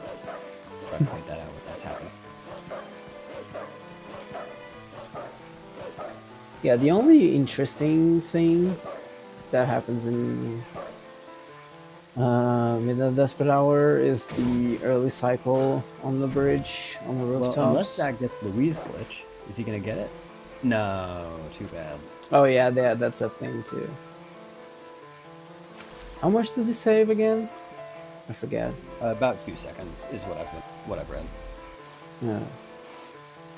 No, yeah, Wolfdash is just of the tournaments. The competitors will be formed of wolves dashing. I assume is where the name came from.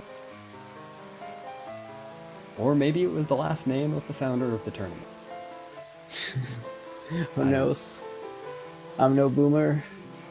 Yeah. Named after our OG runner, Charlene Wolfdash.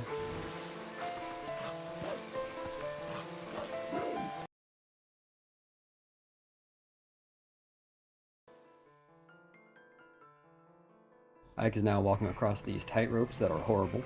The worst part of the game, stair boss. Yeah. For some reason, the tight ropes sometimes decide that you're not quite close enough to get on, and you will just jump to your doom. Ike cleverly avoiding this by being unlike me.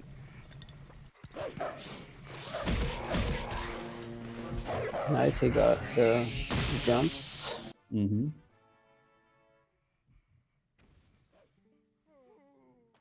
Let's see if he gets the early win cycle. If your movement is really like pretty much perfect here, you get something we call early win cycle, that he will make it to the bridge before the bridge is like down, so he can jump off. Yeah, and if you do it perfectly, it looks terrifying. And he gets Nice. it. Yeah. Very good. Like it looks like you're gonna fall, like slide down the bridge. Oh no, Ethernet's getting some bad eyeball RNG. no. Oh, that's gonna be rough. Okay. He might seems like he's fine. He's good. He just has to remember after the cutscene that he needs to drop the bomber. That's unfortunate, but very well.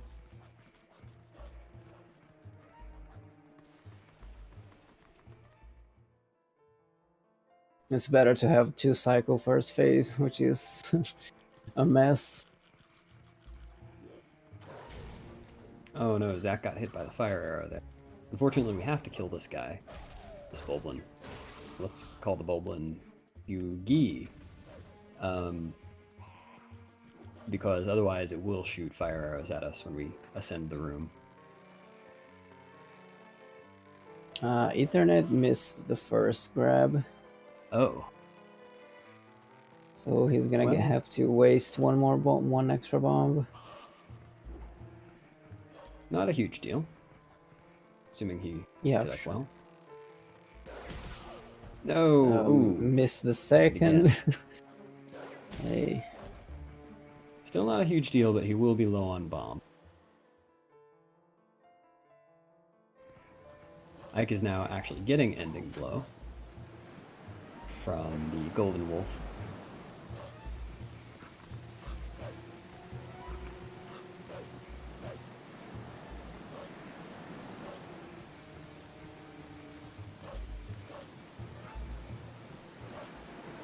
Looks like Ethernet's gonna get sucked up.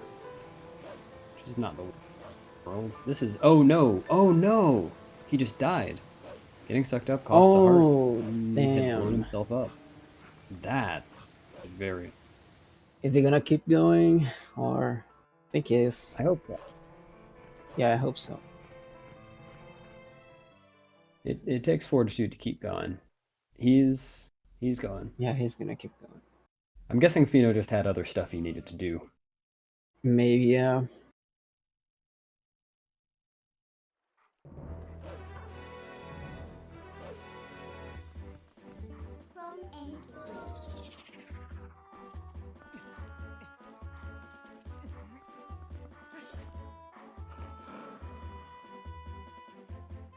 This is one of the more relaxing sections of the run. There are these two, well, for most people, two segments on the Splits Midna's Desperate Hour where there's a lot of running. And then the Enter Arbiter's Ground segment where there's a lot of running straight. And we just kind of, there are some optimizations and times and whatnot. There isn't too much you can do wrong in those segments. So, oh, Ethernet just got a really interesting boss key. It looked like he wasn't expecting it either. Yeah, he kind of looks stopped for a second. Yeah, that was interesting. Yeah, but usually the second half of TP 80% is pretty chill. It's not as hard as the first half.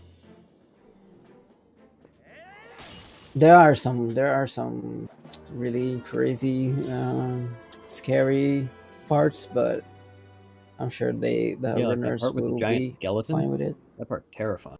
Yeah. That giant Yeah, skeleton causes me nightmares sometimes. You know, you can't skip him. That would cause me more nightmares, I'm sure. Shout out to Dashu for being the only person to skip Stallard RTA.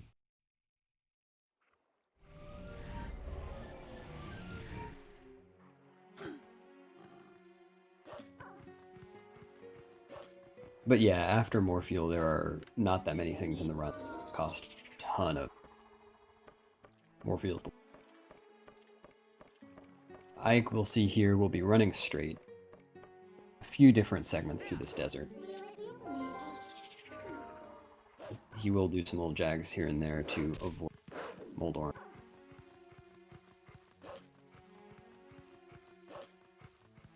But mostly.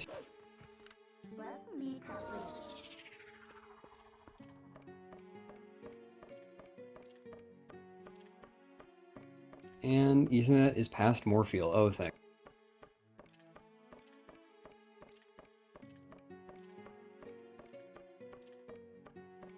Good work, Ethernet. Props for continuing.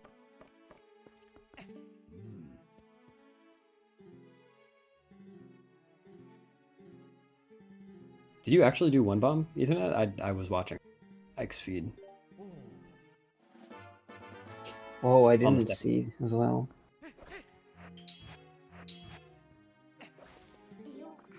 You actually did? Oh my god. Nice. Congrats. Yeah. One bomb's a toughie. Yeah. It's really precise.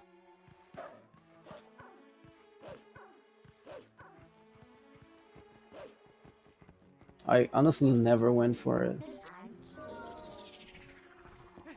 Oh, well, you know, I did say that after Morpheal there aren't any huge potential time losses in the run. That's not quite true.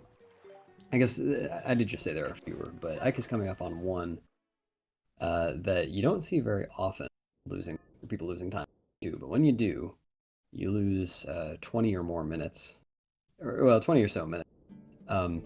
Ike just did map glitch so that he can go out of bounds without avoiding, and he's use that to 3 fight. But if King Bulblin 3 doesn't kill Ike, then that's a soft lock. Not be able to see the game over screen and resume.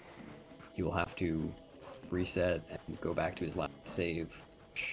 Actually, Ike did a safety save right before. Anyway, it's pretty rare. He just has to do quick to defeat King Bulblin.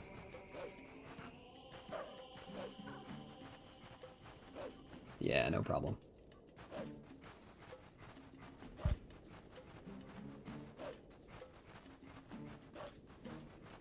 Notice now that Ethernet and Zach are both running straight, just in different areas.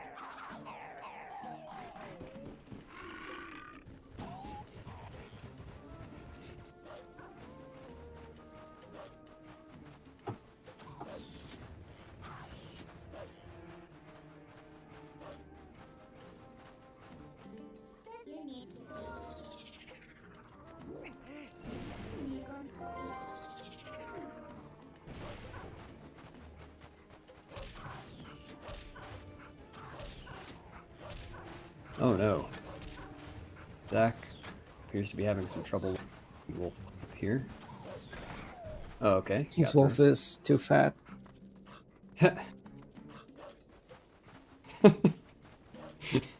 Called out.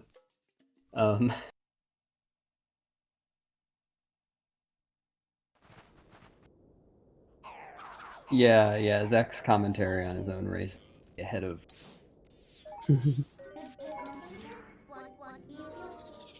But yeah, that clip is actually pretty tough. I guess people who go for it regularly know it's better. But whenever I used to, I would always. So I do the human version now. Alright, Ike is now doing some jumping jacks in Arbor.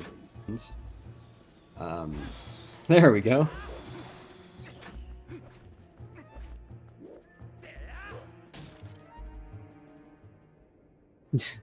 He was 5 head but lost the head every bonk.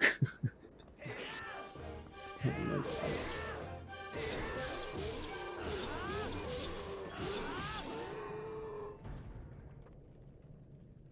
Ike is going to be running through this dungeon trying to collect 3 of the 4 Poes souls so that he can continue and get the spinner.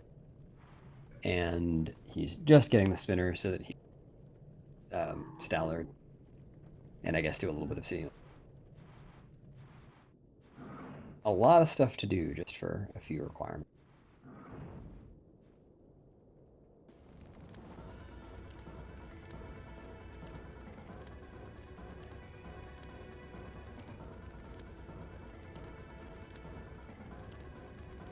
Yeah, if Ethernet did one bomb here, then I think that's the first one bomb that first I know of anyone.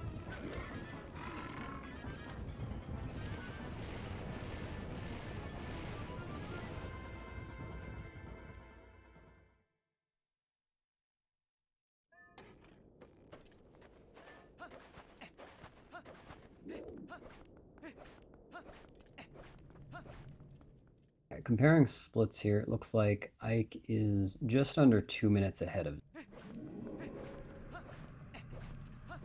which, to be clear, they're not actually each other for the purposes of our entertainment. Yeah, I got post skip first try. Nice, Ike. That's one of the tricks that you can lose a lot of time. That's true. It's kind of, it feels kind of like EMS to me, in that it doesn't cost a ton of time to restart, but if you end up retrying it a lot, it's easier to end up. Yeah, Oh, I nice. agree. Yeah, Zach posted a video of a cool strat involving some brake sliding through the sand in the hallway approaching the sword. So that'll be a while from. That's like 8 minutes from now or so. Oh. Maybe 7, something like that. But that'll be some cool mode. So it saves a little under a second, I think.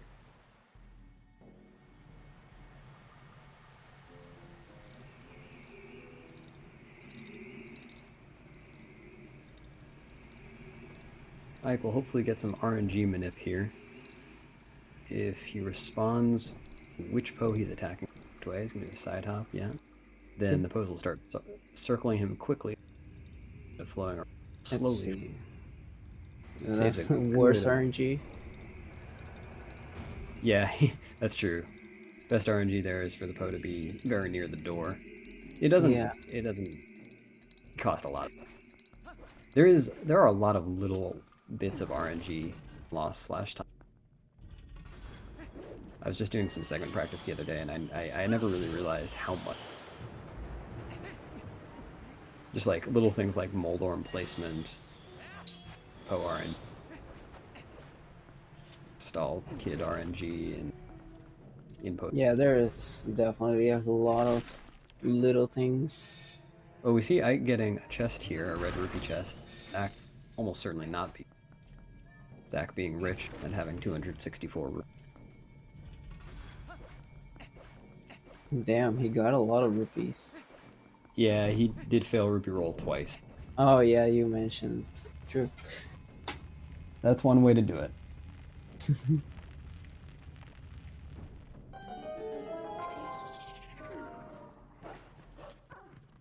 Meanwhile, Ethernet. So it looks like he got wind cycle. So that's unfortunately on half a three heart. for 3. Good. Hopefully that health doesn't come back to bite him.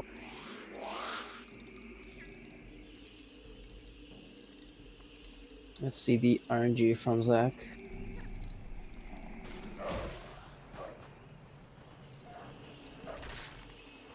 Okay, so you B attack the same direction you're already facing. That one always never liked that.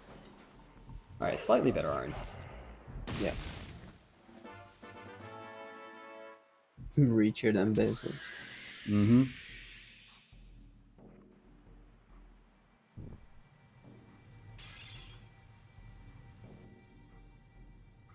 And Zach, by the way, is about to sniff Ganon. Is about to sniff the Poe here to get the Poe scent, so that he can go and collect the other Poe's souls. If he didn't do that, then Arbor's Grounds would not let him dig up the chain to dig up.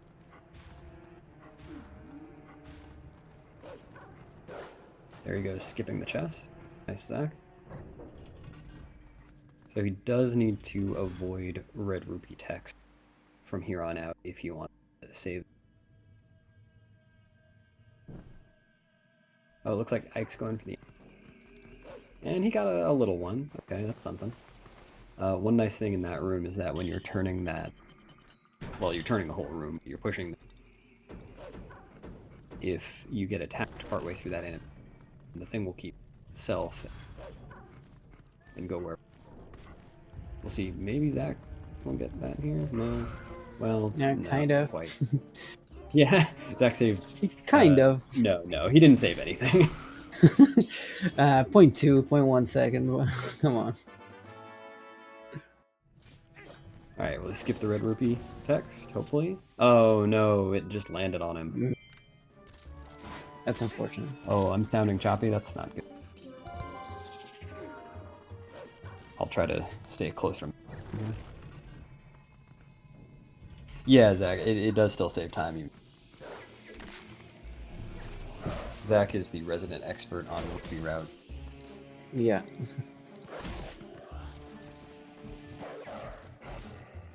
Oh, it looks like I got a really good post. Sometimes you just don't get the iron. Kill the Poe, or kill the... Excuse me, the Gibdo. I mean.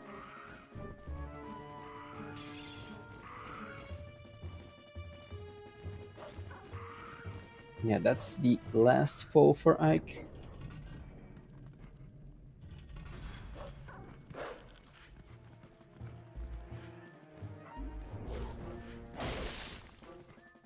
Oh no, Zach was going for Speed Rat there.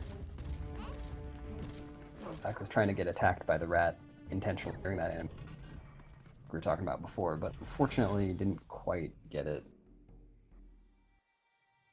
There's a lot of RNG there. Speed Rat is tough.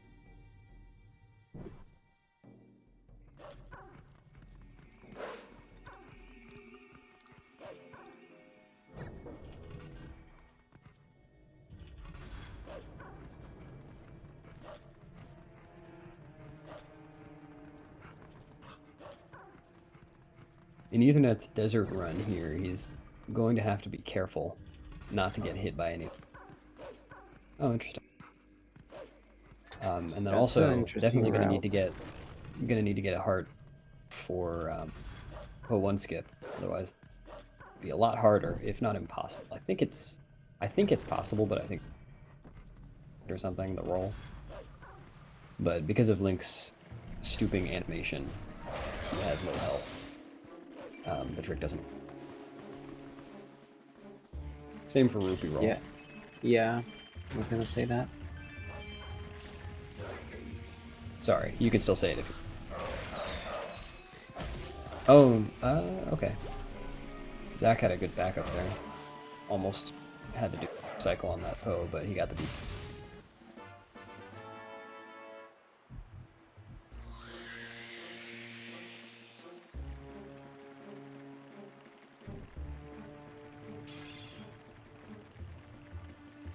Yeah, Zach, I noticed that earlier. I hadn't seen that he had German today. Yeah, I thought he had English.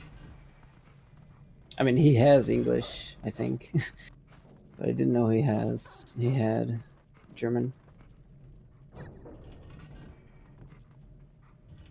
Ike is now in the room that Zach's going to be doing a different strat in, so here's for comparison. Ike is claw-shotting over, as God intended, and Zach's going to be using a cool new heathen.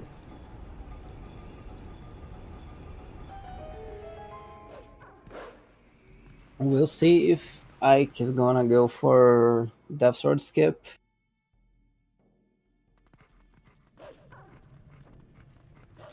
I'm really scared about Ethernet's health. He didn't refill it. If he gets hit by a fire arrow, oh my god.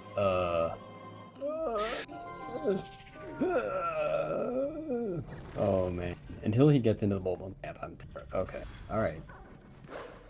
Ike is going to go for the DSS skip. DSS. The DSS skip. Yeah, this...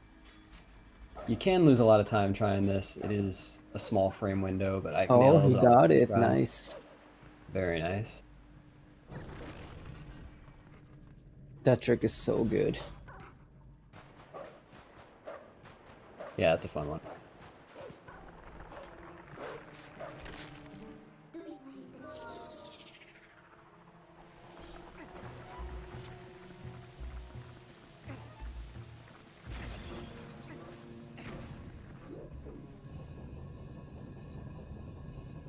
So based on what Zach typed in chat, doesn't look like it's gonna get the strat quite right.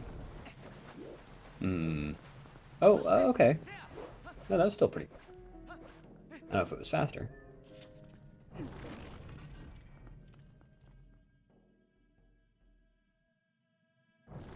Alright, Ethernet successfully passed King Bolden 3.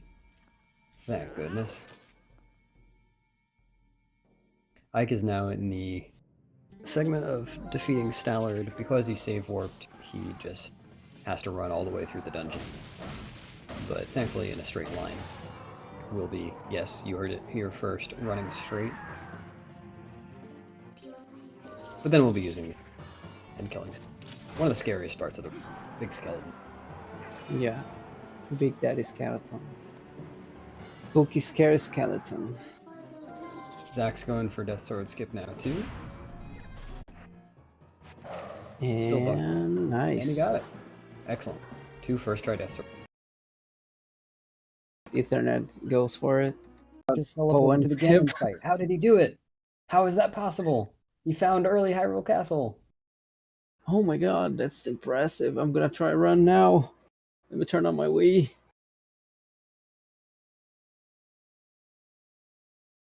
Oh no, and Morpheal appeared in Arbiter's grounds and has now eaten the TheEtherNetBoyz. This is not good. You guys are missing a lot. Came back to haunt him.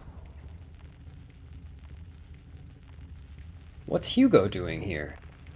Well, I don't know. Oh, maybe they're gonna have to do Sword and Shield skip again. They appear to not have. Okay, now everyone's back to normal. Oh, you're back. You guys just missed all this cool stuff. Yeah, they all got teleported back to their normal run. Yeah. It's really weird. Ike was so close to finishing with a sub 2 time. Speaking of which, though, Ike did just exit Arbiter's grounds at 158. And that's a really good time. Sub 2 exiting Arbor means that it's very possible to get sub 3.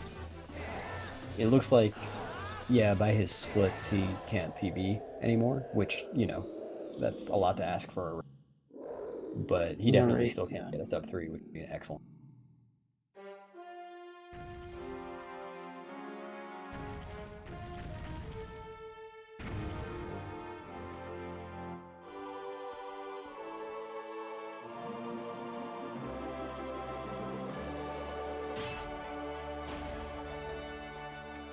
Zach will be exiting Arbor's grounds at the 1:59:24, 23. So he's 1 minute and 23 seconds. Still a pretty If tight only they race. were against each other. Yeah. Well, shh. Good, good race, but not. Just don't Close mention race, but it. Ike now is going to be doing a flip through an owl statue that saves a ridiculous amount. about Just- 1 hour and a half, something like that. 1 hour and 50 minutes. In a speedrun setting, I have no idea, but yeah, it's something like that. Here he First got try, a really very nice. fast clip.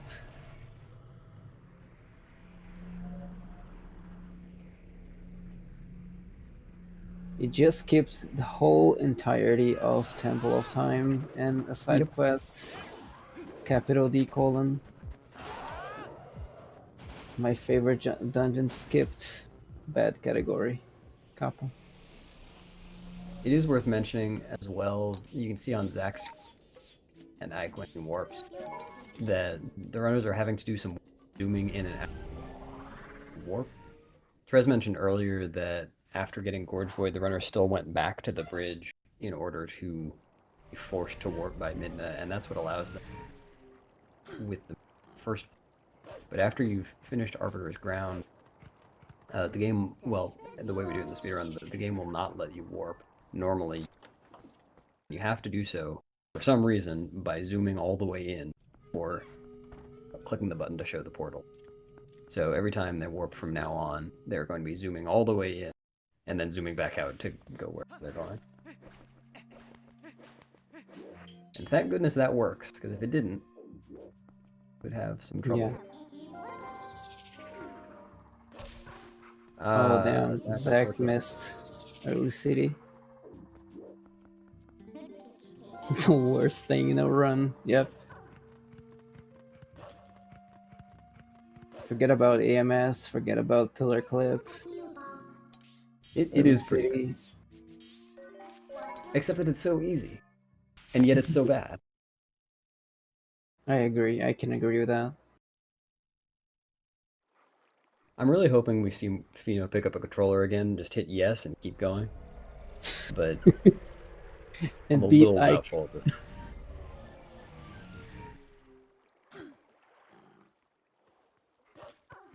Pheenoh just went to find early Harrow Castle real quick.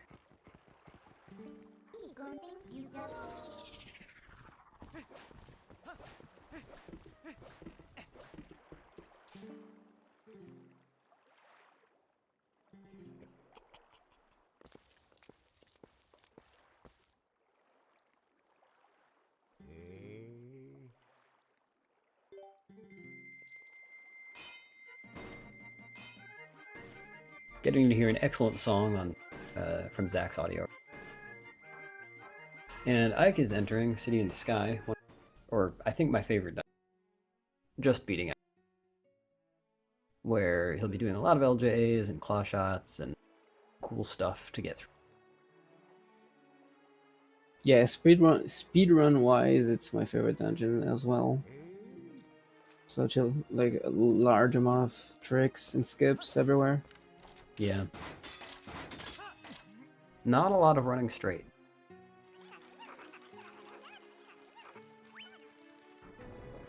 Ike is going to do something pretty cool here, though. He's going to transform into a wolf before he gets too close to this door, so that he doesn't accidentally fan on it. That'll save him.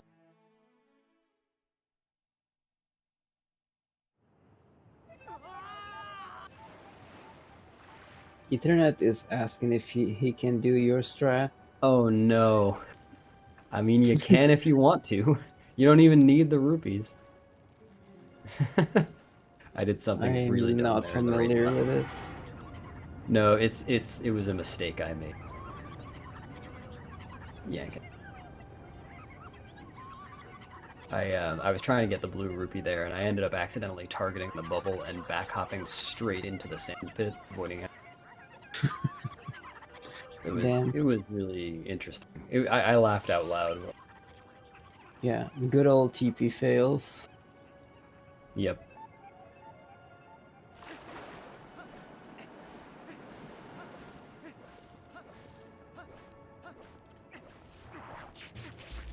Gorgeous Porgeous, Ethernet and Zach are racing each other. Oh, interesting. Ethernet attempted some human move.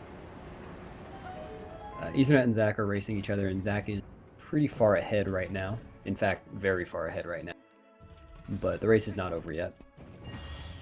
Ike, it seems, will be moving on to the next bracket. Oh, that's unfortunate for Zach. What?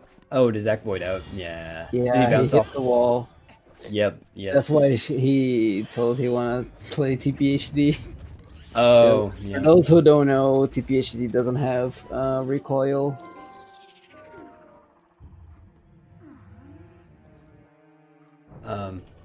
So in those cases, Pheenoh, it seems, has forfeited, so Ike is guaranteed.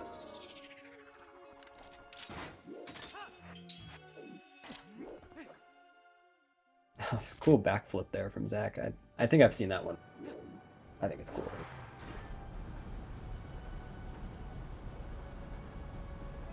Oh yeah, so we get to see now if Ethernet is going for Death Sword skip.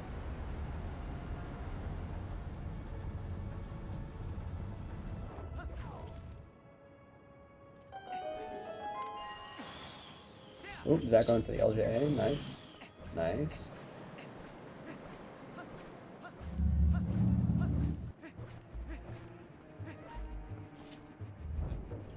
Man, Zach's rolls are so good.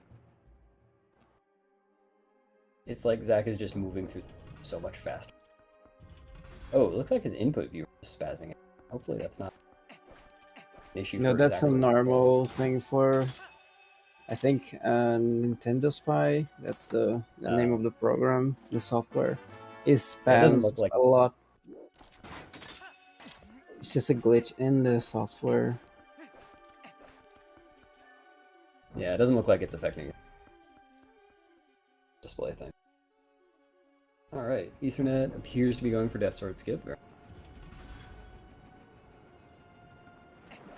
Well, got yeah, that RNG, so... Yeah. Unfortunately, DSS is RNG based. Death Sword. If that sword goes like to the left, I think it's bad RNG, and he goes to the right, it's good RNG, or Well, it's the other way around.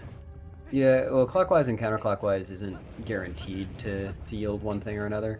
It's just, yeah, very likely. Actually, I can't even remember. Yeah, one of them is very likely to get stuck, not allow. Yeah, yeah.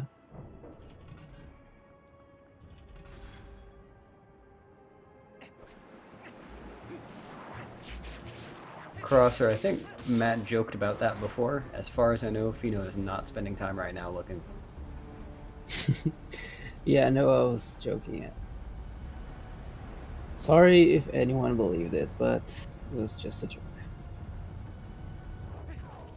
Moorfield did really show up in our first.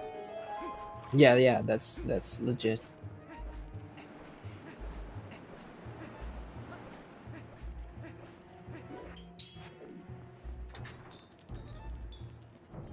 Ike is very smoothly in the sky. Doing a great job. Hopefully he gets to skip this entire room, coming up by somewhat precise. Can be in. Very nice.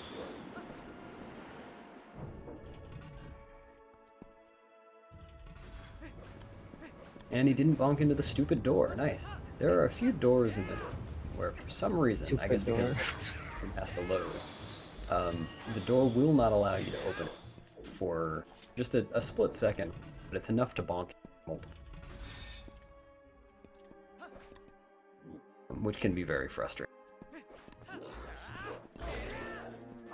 Oh, Zach somehow second Dine Alphas with the quick spin. I've never even...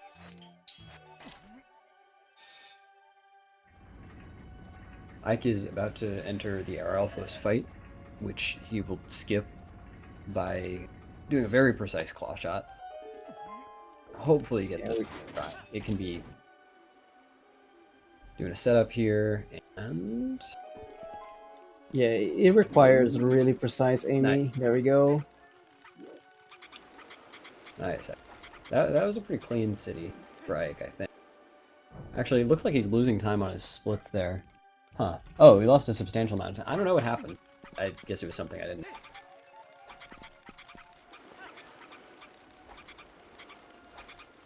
I want to say he didn't win for the usual strats he does, maybe, but I don't know. Oh no, Zach He missed the skipping jump. that room. That's really unfortunate. And now he's Yeah. gonna go for the like casual-ish strat. Yeah, there wasn't an Uku around. Grab. That's very unfortunate. There we go.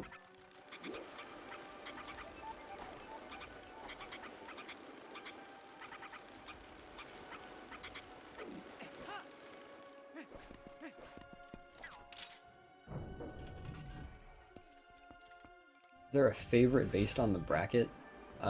Not exactly. I mean, we can judge that based on...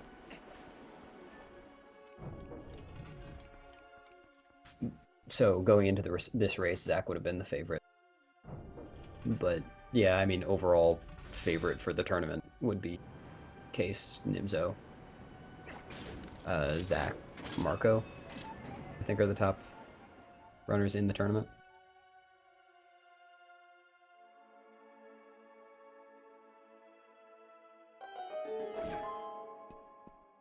I might be forgetting.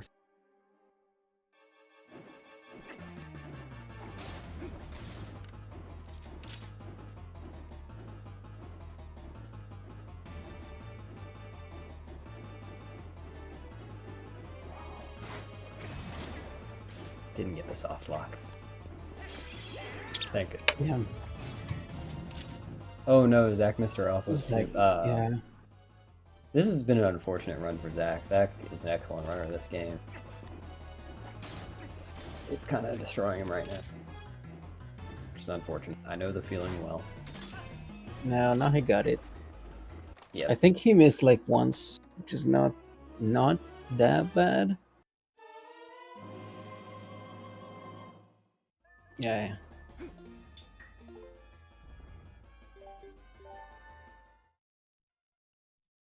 As far as I know, there's no Twilight Princess runner in Will to bonk. Ooh, nice double hand grab there from Ike. That's complete RNG. Whether you get a two-hand grab or a one-hand grab, the two-hand grab is faster. Nice Ethernet got a little weird stall art there with the stun lock, but he got the backup, so he's good. Oh, did Ethernet do the break slide? No, I think he missed like a quick spin. Oh. Yeah, not too tough to recover as long as you only miss one. Yeah. Here's hoping for a good fan room from Ike, good fan tower. I'm gonna try to ascend this without waiting too long on these platforms. You will have to stop on this second. By split second. From here to the top.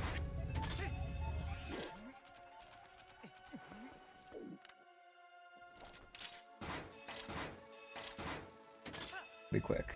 And he got it. Nice. I didn't even see the aiming stuff. Oh, nice. Zach just got it. Some doors in this game are weird. And in that one in particular, if you stand in just the right spot, I guess, when you're opening the door, then Link will actually jump through the door and then turn back around. Oh, he got that thing. Yeah, the weird jump on the door. This game I is got that in weird. one of my first runs and didn't realize how weird it was. That's also in the world record. Case got that. Confirmed it saved time. Yeah. I don't actually know. That definitely loses time. I'm not really sure how much. I guess it just loses the time that it takes to turn around again and get back. Ike here will probably not be going for a soft lock. But you can soft lock right here on the Argrok. But I mean, he might go. No. Because I mean, he can't. If you claw shot Argrok's tail on the first possible, then you get an interesting soft lock where flying with Argrok indefinitely. And Nice, he got Simi the actually quick did get cycle. that. Oh, nice. Zach entering Fen Tower now. But yeah, Simi got that soft lock on purpose. Nice. Oh, really? Yeah. I believe he was very proud. Ethernet missed early city once, twice now. Ugh. Get there eventually. Doesn't take as long. Yeah, this Oh, no, this, Zach this just clip missed. is real. Oh, yeah. I was saying, early city is really quick to try again, so you don't lose too much time if you miss it. But if you, of course, if you keep missing, you'll eventually lose a lot of time. There we go.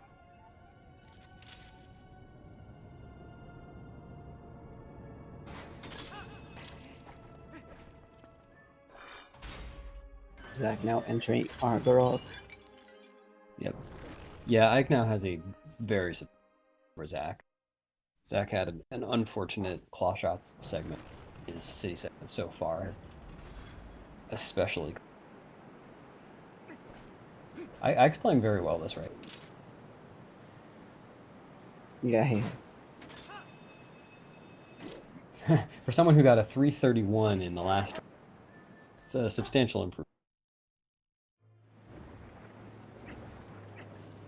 I think it was a 331. Might have been a 330.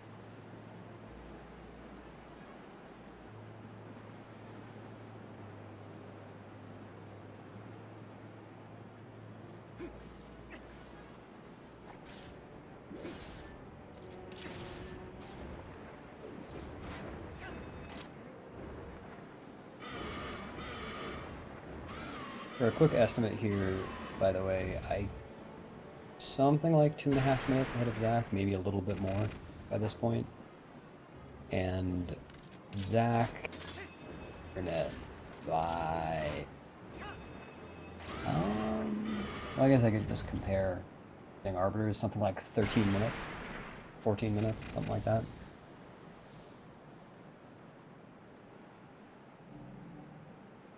The race is not especially close between any.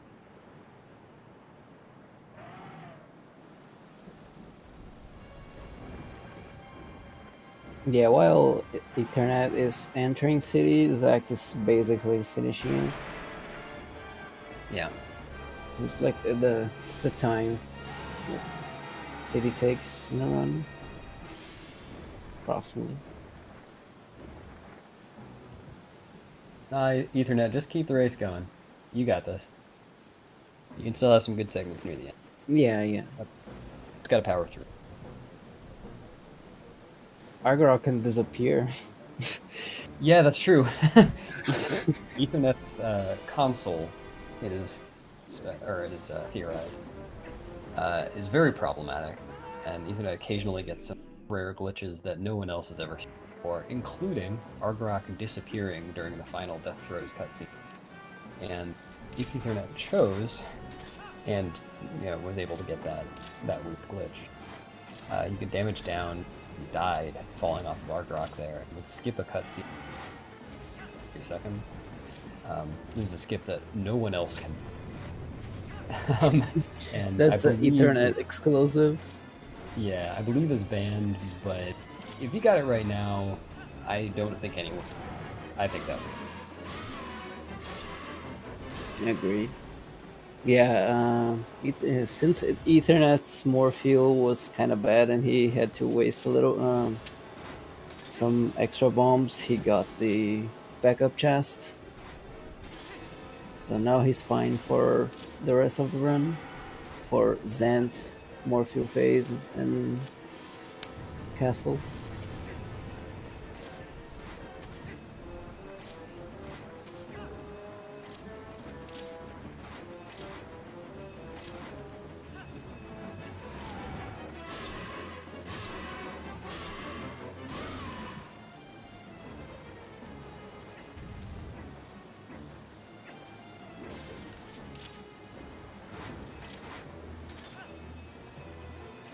I could do a jump slash here, nice, in order to fall onto the bridge.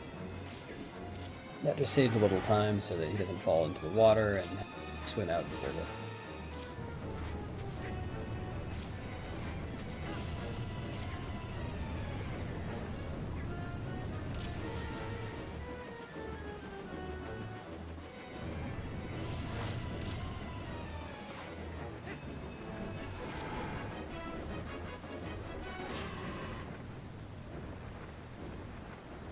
Ike now entering the penultimate dungeon of the speedrun.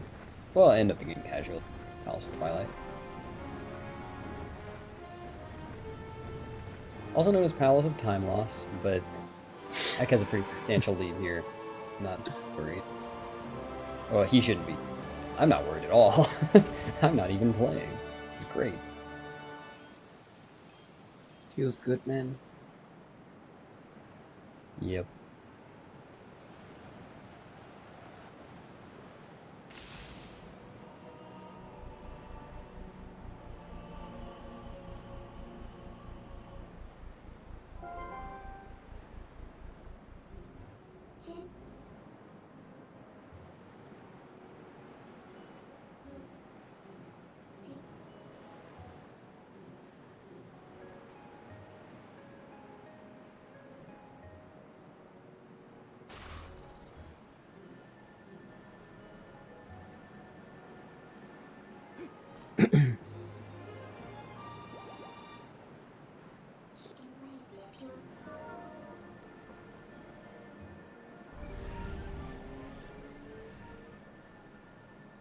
Yeah, for an updated estimate, Zach is almost exactly 2.5 minutes behind.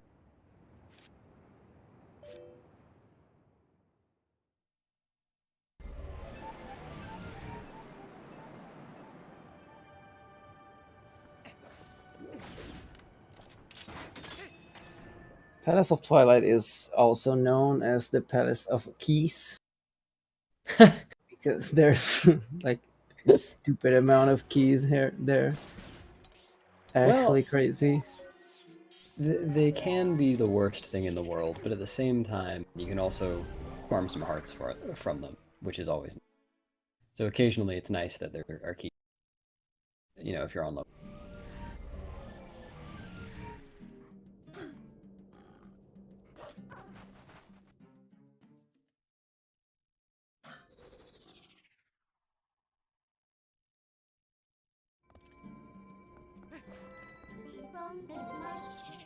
Now X entering the first Phantom Zane's fight. Let's see if he gets the quick kill, quick cycles.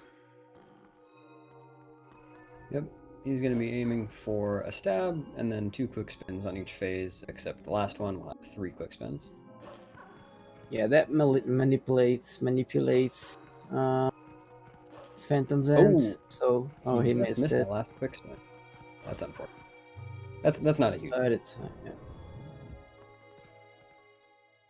At least he didn't do a different amount of damage to cause Phantom Zant to start warping.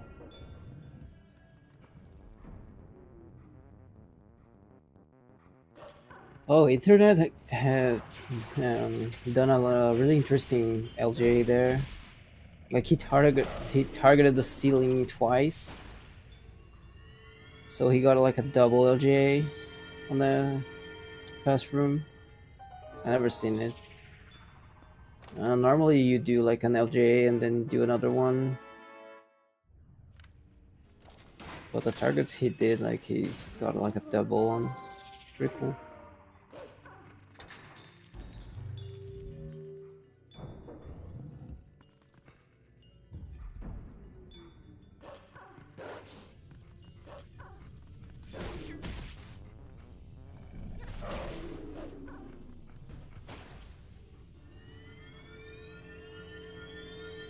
I think Samu found that. Nice. Yeah, I didn't know about it. What? I had to be away for a sec. What was the cool double LJ? I want to hear about this. Yeah, like the room before the two Denolfos. That the last two LJs you do to get to the door. Oh, that one. Yeah, yeah.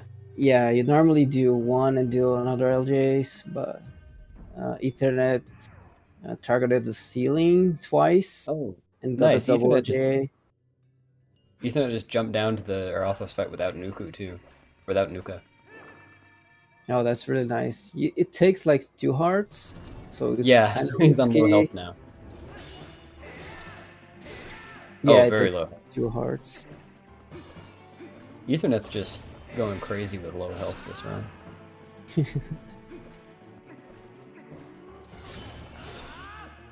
And Ike will be meanwhile, entering a stupid room momentarily. yeah, stupid room. The time lost room. Yep. And Zach finished the first Phantom Zan fight. Oh no, Ethernet, be careful, be careful. Oh no, no! Oh, okay. Well, Okay, that's the one way Erolf to... was just jamming. Yeah, that's pretty cool. I haven't actually done that before. That's fun.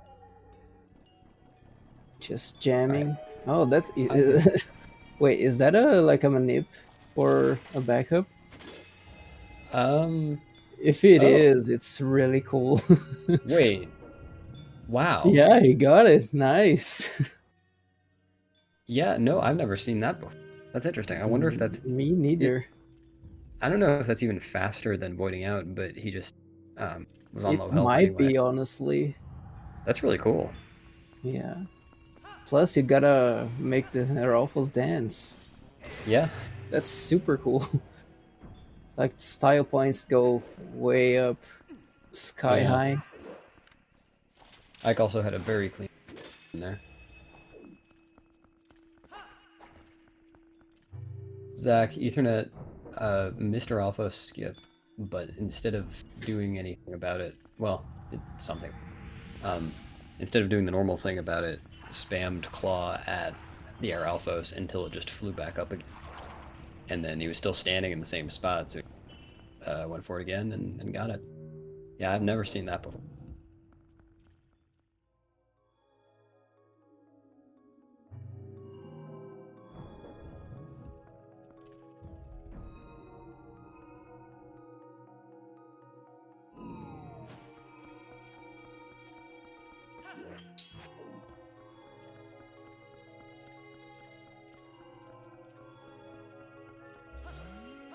Yeah, I agree, Zach. It's really cool.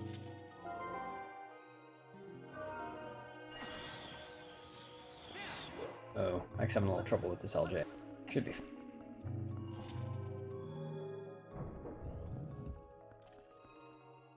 Zach now, I think, is entering stupid room, right? Probably goes well. I think we would have heard from him by now if it didn't, so...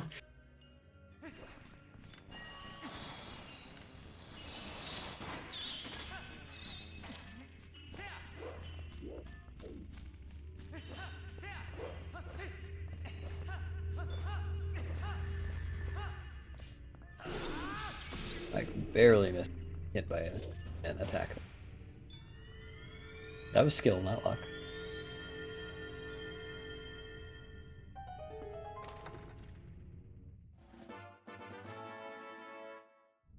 Nice. Much better Phantom Zone fight for Ike that time around.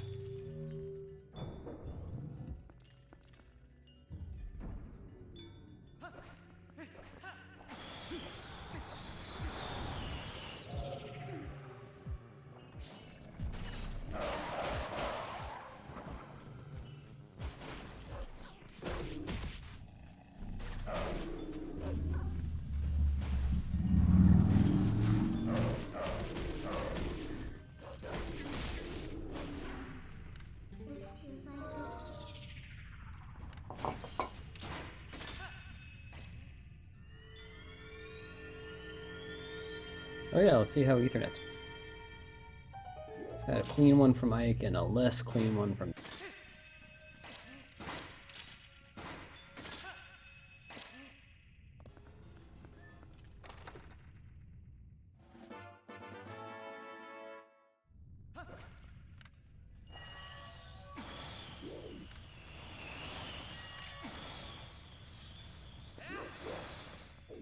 Okay, I had to step away for a moment. Sorry. I forgive you. Oh man, that was enough to distract me from watching Ethernet's fan tower. Dang. Well, I hope it was good. Got to the topic. By the way, there's a cool little movement technique here that Ike and Zach will be using a lot called the L slide when they are claw-shotting the soul, which is the glowing orb there. Oh, see, Ike's getting a heart here. It's very nice. Nice health. After claw-shotting a soul, they will hold L and a direction up control stick, slide while the claw shot's being retracted.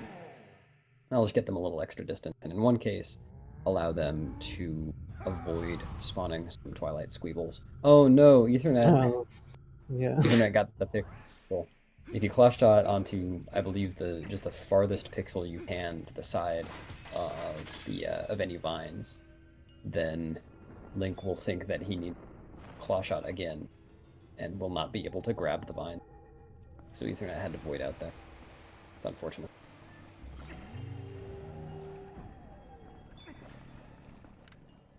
Yeah, Zach should be L sliding right here. There he goes. Whee! I getting the light sword there. Butter sword. Yeah, I was gonna say butter sword, and then I was looking at splits. I think it says the bright sword. A lot of names for this sword. Yellow sword. Golden sword. Master sword 2.0. You name it. Ike is still very much on sub 3 pace right now.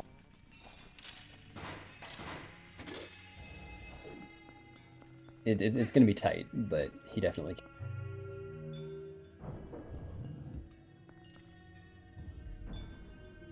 Arkrok left for... Oh no, I wasn't watching. Yeah, everybody keep your eyes on Ethernet's screen for now. Anything could happen during Arkrok fight. Anything.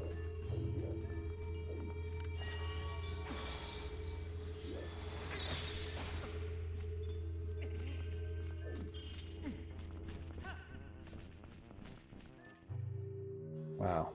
Ike doesn't even need the health. Ike's got 4 hearts in Palace.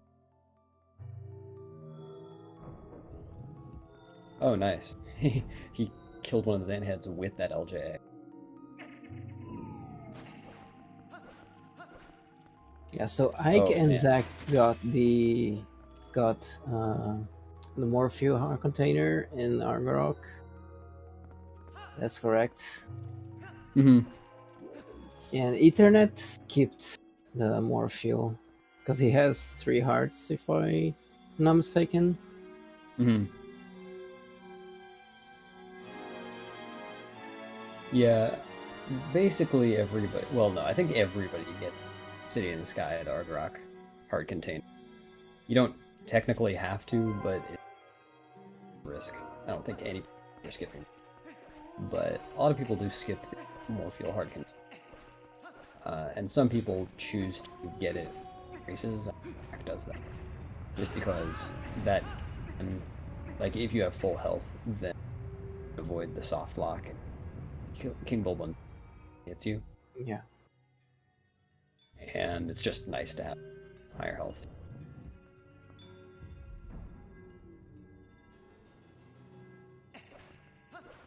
Welcome, Breckles. Hello.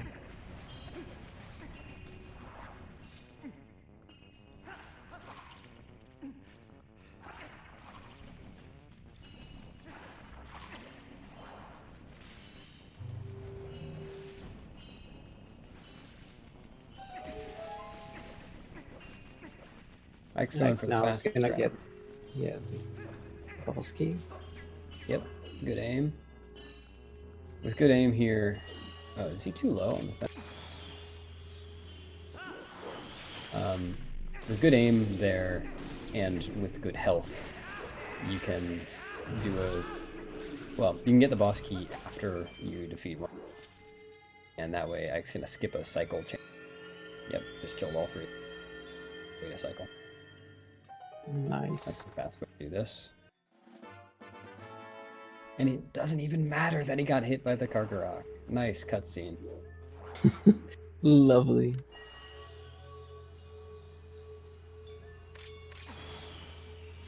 Alright, it looks like Ethernet did damage down. Or no, Ethernet... Okay, that wasn't it. So, maybe we'll get to see something really interesting. Yeah, if he gets the Argorok glitch, he's gonna... Oh, well, he skip. just said Sag in chat, so I assume he didn't get it. That's too bad. Spoilers in chat. Wow. Ike's now going for early platform. He's gonna try to get up on this platform early. Not that platform, but the platform higher up. He's gonna do that just by moving quickly through the room. And this LJ that he can do, for some reason, is not really necessary for it. It just helps. He's still on.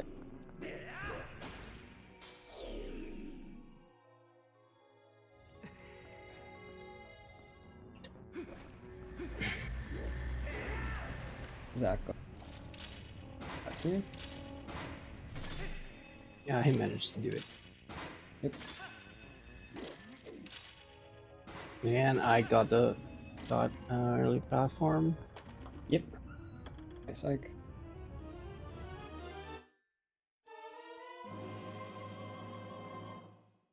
And proceeds to get the last small key.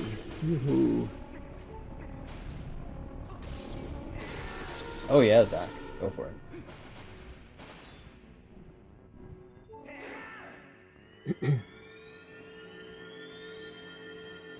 Oh boy. Oh, Ethernet saying he's soft locked.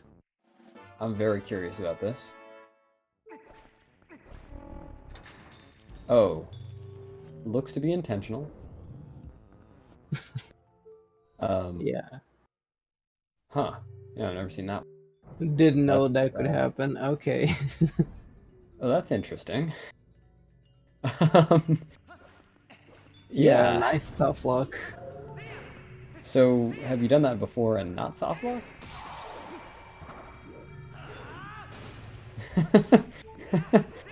Huh. Well, it appears the race between Zach and Ethernet is over.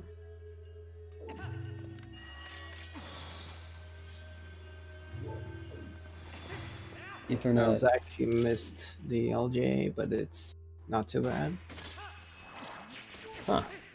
Ethernet L slid into Midna, like over the portal. And then Midna's text came up, Ethernet pressed yes, and then nothing happened. Pheenoh died to Morpheal and then just called it quits.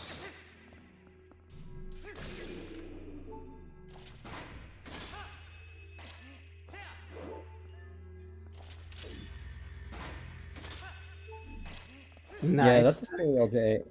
Basically, all of the LJs in Palace, really most of the LJs everywhere, that are supposed to go into walls, or involve the boomerang going out of bounds through a wall, or can be kind of finicky, because sometimes the boomerang just decides to not go into the wall. And yeah, as Zach pointed out, Zach just got that, which is just bad RNG, but reacted to it, not go for the LJA. It was a lot of...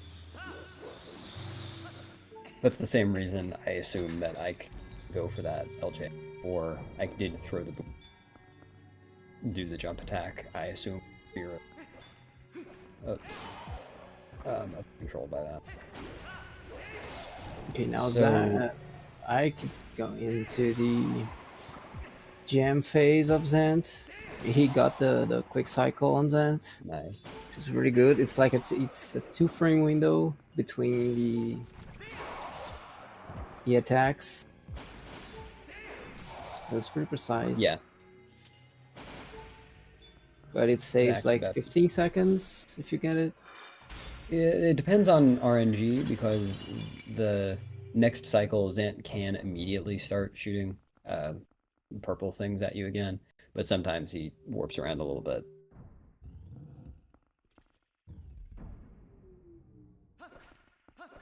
So it can be as little as, I think, like 5 seconds. No, I see.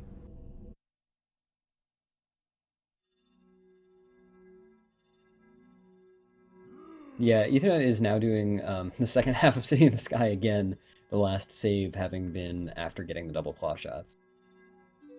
So, the race is pretty much decided at this point, if it wasn't already. But Ethernet powers onward, so more power to you. I'd be... I feel like I'd be saying this with a slightly different tone. The soft lock hadn't been something like that, if it had been totally unintended. It was a It was pretty interesting. cool soft lock. Yeah, no, I never thought to try that.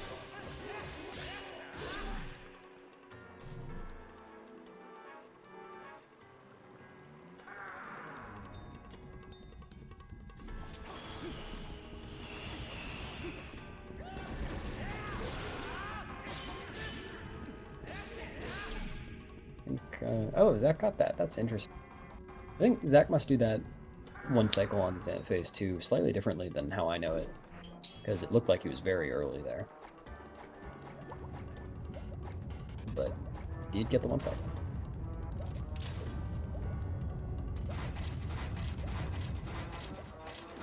So now Ike is on the fight. That it is the only thing that the ball and chain is required for this run. It's this particular phase of Zant. If this wasn't a problem, then we could skip ball and chain. Would be nice. But then we wouldn't Yeah. get the snow peak, and I like that. Hey, I like Temple of Time, and we don't go there. Yeah. I feel offended.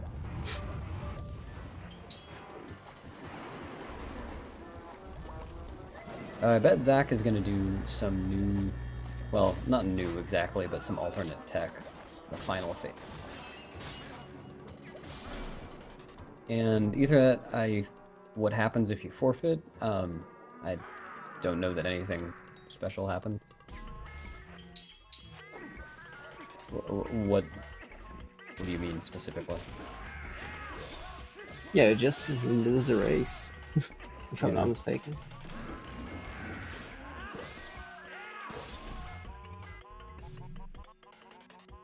Ike now finishing. Palace still very much on sub 3 pace.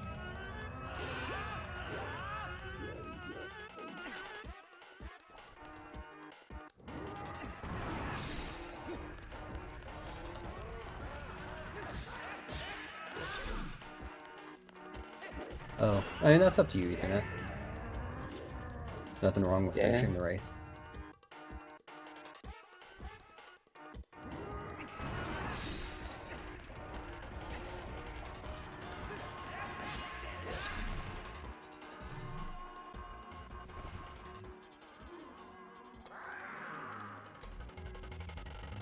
Alright, let's see what Zach does here.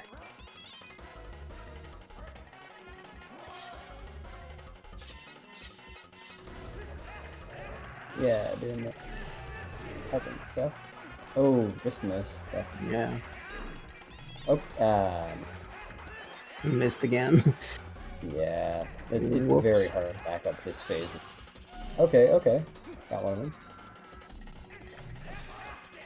No. Mm, Yeah. yeah, messing up the hits on Zant, it's really bad. The fight gets all over the place.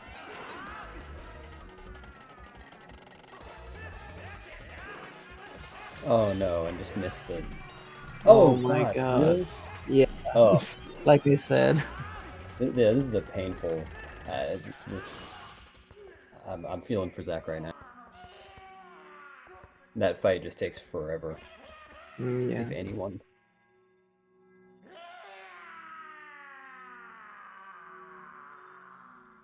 Ike is now in the Squidna cutscene, where Midna gets to show off her really cool hat. Look at that hat. You can't even see her tiny nose under it.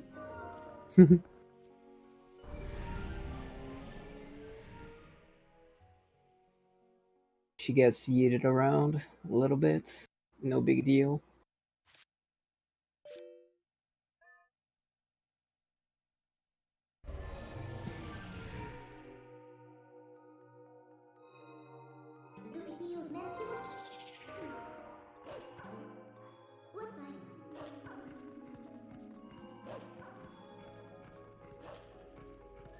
Oh, it sounds like Zach just discovered wrong warping in TP. Very cool. PogChamp. Zach accidentally warped to Kakariko. It's an interesting one. Well, I guess that makes a certain amount of sense. You warp to Kakariko from the mirror chamber right after finishing AG. So that makes a certain mess up.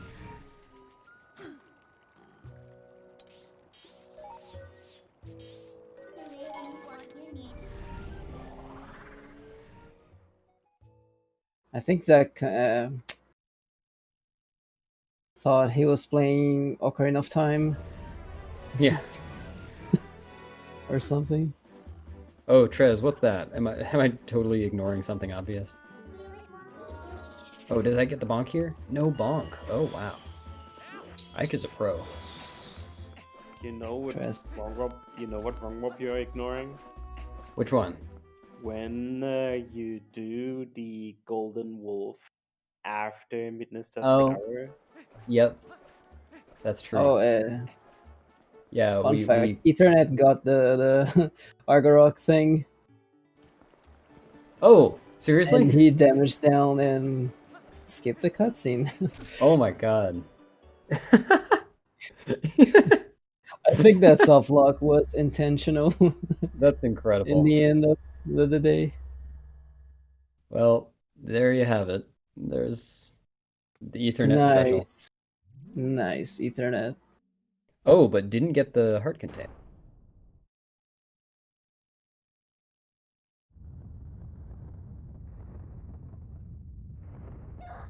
Yeah, Ether cheating. SMH. Yeah, that is actually cheating, but I think we'll let it slide this time. It's not like he's gonna save an hour. But yeah, Trez is right. There is a wrong warping. Zach, did you bring enough Skittles for everybody?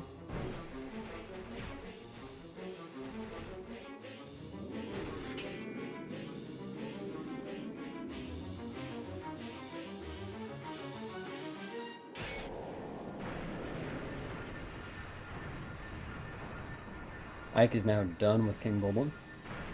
We'll hopefully be getting a text skip here that saves oh yeah, Zach just retimed that. I think it saves like 5 seconds. It's a more good amount. Substantial than I thought.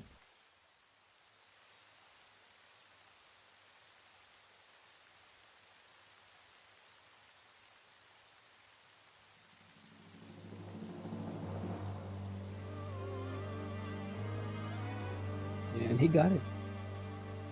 Nice. Oh, for some reason saved his third save slot for that. Interesting choice. Zach now entering Hyrule. So about what, 2.5 minutes behind that? No. How does time work? Ike splits I keep looking at the timer, but I'm dumb. The timer is the same. Yeah. I keep doing that too, and I keep thinking, oh my god, they're in sync on their timers. It's insane. Feels bad, man. Oh, where did Ethernet just game over? One head. Ethernet just game over in first room? Oh, right, because Ethernet had low health from not getting the heart. Yeah. Nice jump. Yeah, that's an interesting one. Cool stuff going on in Hyrule, by the way. Well, I passed all of it now. But We get to skip some barriers by simply running away from them before they form. It's kind of lame, but kind of cool at the same time.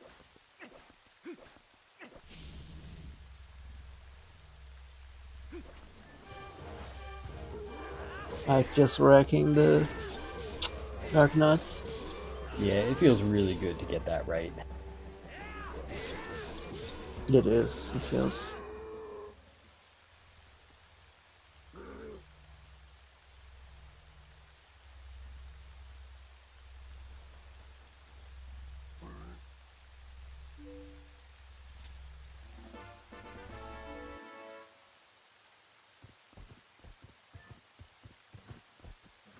If Zach gets the text skip.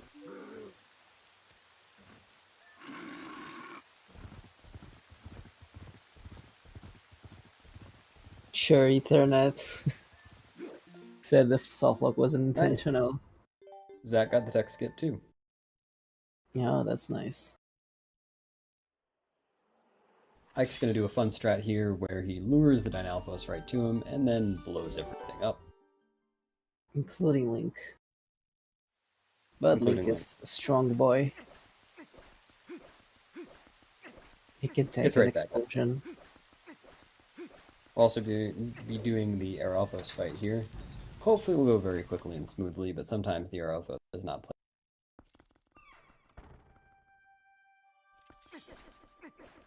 And we got a raid of the Prince of None. Welcome, raiders. Avnani, thanks for raiding. Hope you stream out.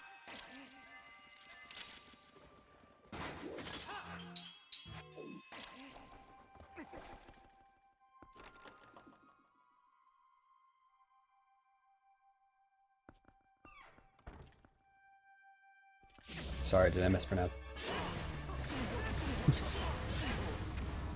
Ike is now entering a fun cutscene, brake sliding for no reason, where we're going to see all the friends we met along the way one last time, except that we've never met some of them. Wait, we've met people? What? Yeah, we met some of these people.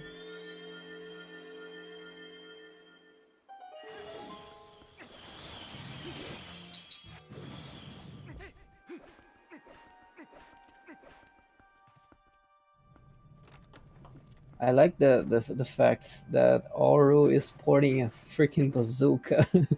It just blows all the Lizalfos on the bridge. Nah, it's a fake bazooka. It's the eagle that blows up. God damn.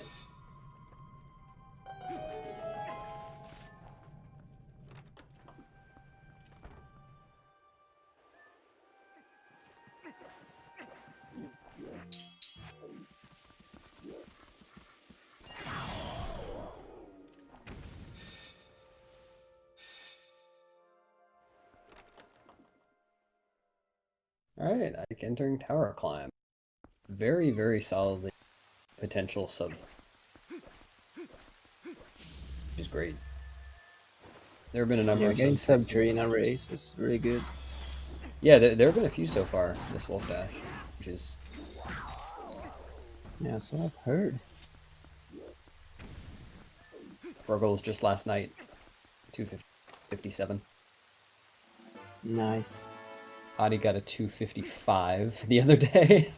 Which is it's just... Yeah. It I doesn't believe count, Nimzo okay? got a 256. I think Nimzo got a 256. I don't remember if that was a seeding race.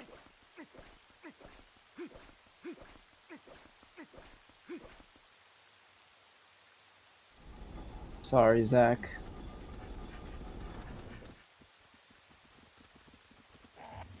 It happens. If it's any consolation, Zach, you are still ahead of Ethernet.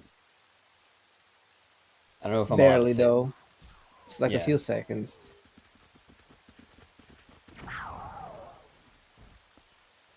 So Zelda might decide this race. Ike would have to get a pretty bad... Oh no, Ethernet fell in stupid room. That's a bad day. That's why we call it stupid room. Yeah, Ike would have to get the world's first 20 cycle Zelda in order for Zelda to decide this. No, I was What? talking about Zach versus Ether. Oh yeah, Zach versus Ether. Yeah, Zach would have to get the first 90 cycle Zelda. And Oh no, Ethernet Ethernet. fell again. Hmm. It's a tough room. I have lost a lot of minutes to this room. Yeah. Who hasn't?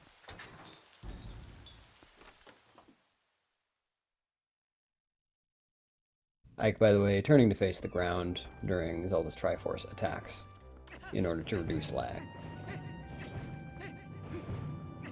Alright, Ethernet's done with the room, thank goodness.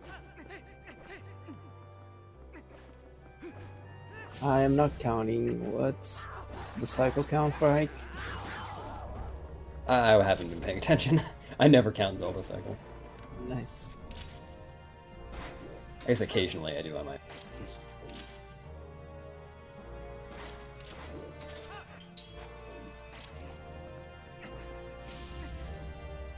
Oh, Zach's going for Zach's trap. Nice. Yeah. Gonna take damage and then spin her right out. Nice. Yeah. That's such a cool strat. I've never even attempted to learn it. I've just tried.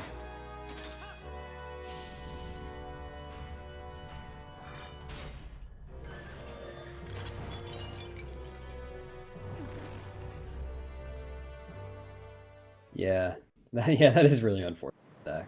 You'll get it again. I don't know. How much time does Zach start? 2 Yeah, I'm seconds not per- sure as well. I mean, the founder is right there. Yeah. I will not attempt to answer this one, Zach could. Yeah. Like finishing Zelda as Zach enters Zelda, I don't think that Zelda is going to determine. Ike looks like got a really bad Zelda actually. Looking at his splits, he lost 30 seconds to his PB on Zelda, and his best possible time is now 250. Still very, very possible for sub 3. We can expect it at this point, but if something goes horribly wrong, then goodness. I'm thinking Ike's.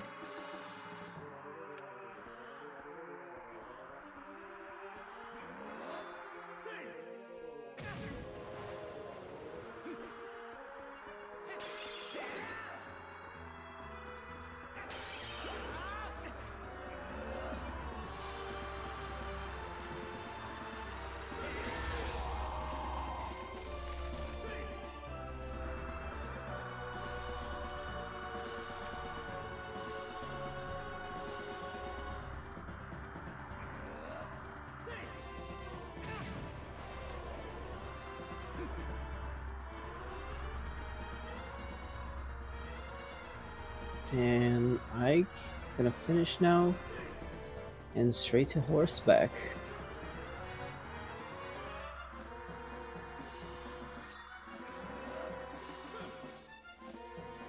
You know, everybody blames Zelda for bad aim during horseback, but it really is our fault. Yeah, Zelda it just is. Zelda aims where we tell her to. It just looks like she could aim so much better.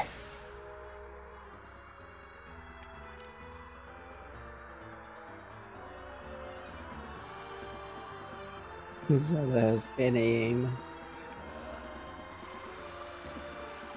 I guess I don't know the answer to the question about research into into Zelda RNG manip.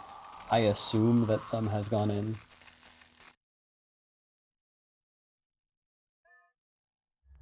Second shot. Yeah, Ike's having a very clean fight here. Yep, very nice. Nice. And Yeah. off to the final fight. Which is a really scary fight. He can lose the run for it.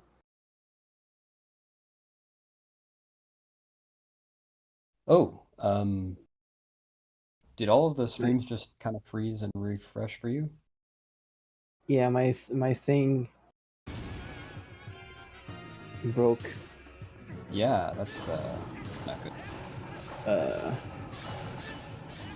refreshing now, but I don't see anything yet. Same. Oh no! Right before the finish. Finishing. Ike splicing. Oh, I got it. I got it back. Yeah. I'm back up. Oh, right. I was just about to say everybody except Pheenoh, but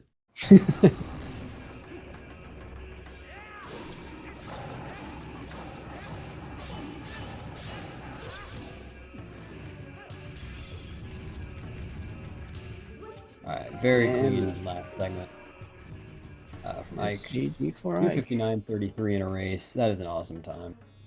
GG Ike. And of course, he put on iron boots for Clangs. Yep.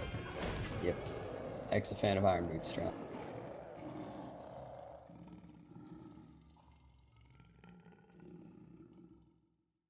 Congrats to Ike for taking the victory over Pheenoh. That was a close one. Sincerely though, that was actually a really good race up to. Yeah, it was. Would have been fun to watch the rest of that. More feels bad, man.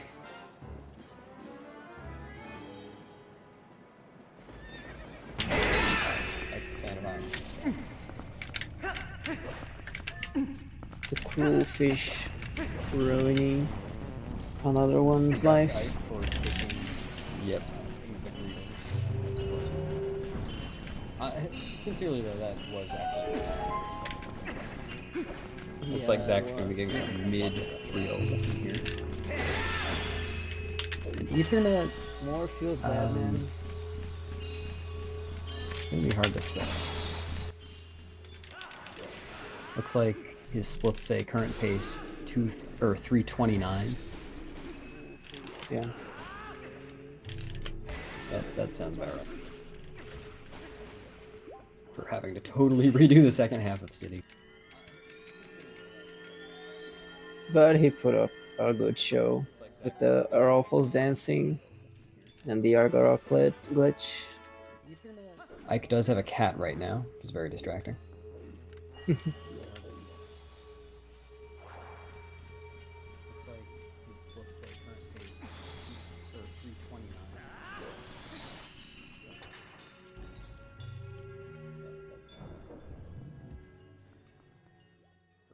Totally redo the second half of City. Hoping for a clean Ganondorf fight for Zach.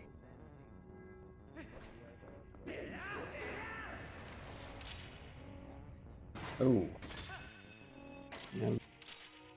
The camera during the Ganondorf fight is like no other. No iron boots for Zach, unfortunately. 3:01.59 by the splits, 3:02.01 by race time. GG, Zach. GG's.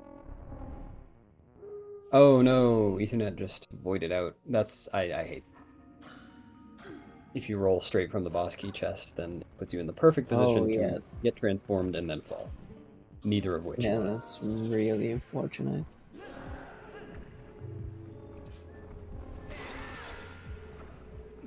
So yes, congrats Zach on taking the race over Ethernet. Zach will be continuing the winner's bracket, but Ethernet does get to continue the bracket. That was a winner's bracket.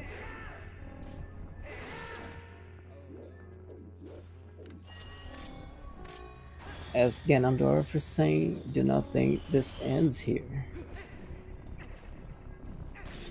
Oh, there are still the credits. Ethernet looked like went for a really risky LJA, but didn't end up going for it because he saw that the boomerang the wall, which was smart.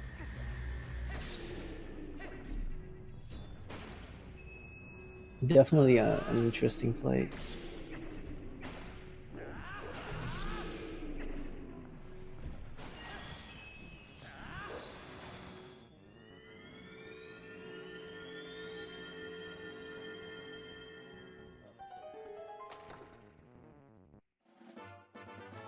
Are we gonna have a race debrief with Ike and/or Zach? Are they invited? I don't know if I'm allowed to invite them.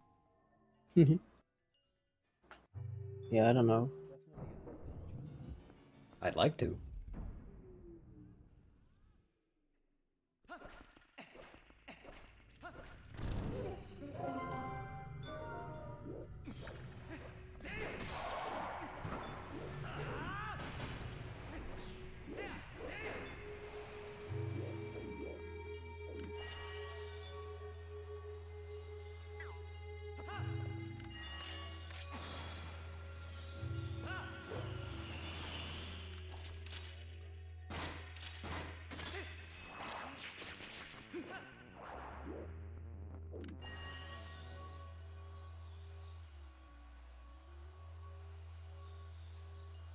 Hey, Hike. GG's.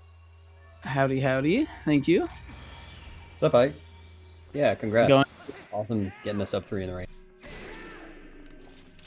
It's really good to get a sub 3 in a race. Yeah. Zelda was she was trying to end that dream, but How many What's seconds was that? it was 9 with everything was a triangle. I had one like dash thing. Yeah, Wow, I saw you that's- lost 30 seconds to PB on that. Yeah, that's my gold, and my gold there is not very good either. My gold's an 8 cycle, Mm. so it's Oh yeah, you reset your gold recently. yeah. I reset the gold for Zelda because I never got close to it. Mm. And there's Zach. GG, Zach. Yeah, nice going, Zach. Hello, thank you. Congrats on the win. GG. Did I win? Close race.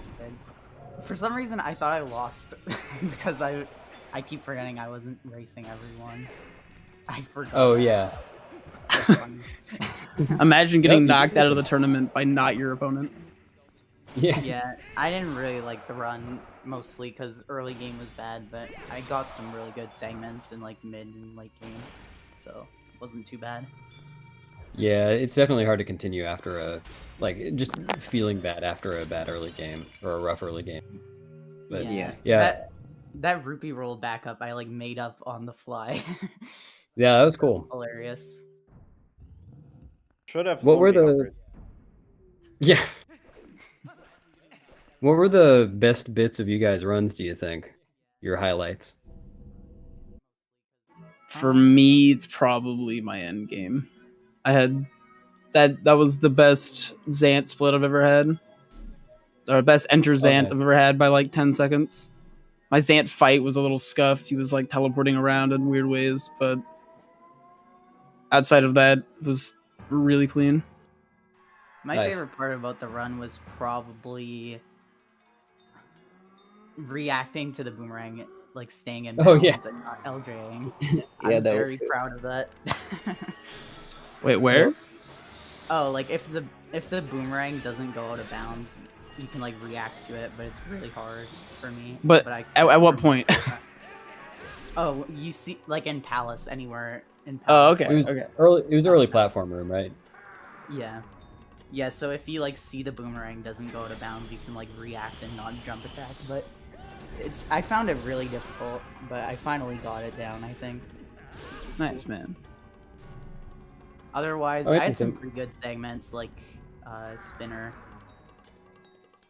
Otherwise, yeah, that's about it. Yeah, both of you guys played really well. Yeah, I liked how we both got first try Death Sword skip. That was Yeah. good. I saw someone was telling me in my chat, everyone got one bomb except for Pheenoh. Everyone I else didn't got. even- I only do one bomb. Someone told me Zach. People were telling me Zach and Ether got one bomb. Is that not So accurate? you didn't- Ether that's Ether- not accurate. got it. Ethernet died to more fuel, but then got it on the second round. Yeah. Okay. Did Yeah. Did you get one by Mike? No, my No. seeding race Yeah, I didn't went think for one anybody but bomb Ether did. and lost 12 minutes. I learned my lesson. Yeah, I'd never do one bomb unless it's in like actual attempts, and even then, I don't really like it.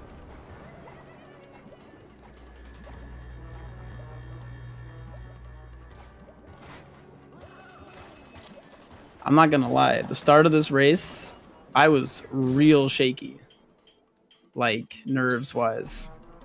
I was shaky the was- whole race because I didn't sleep much yesterday.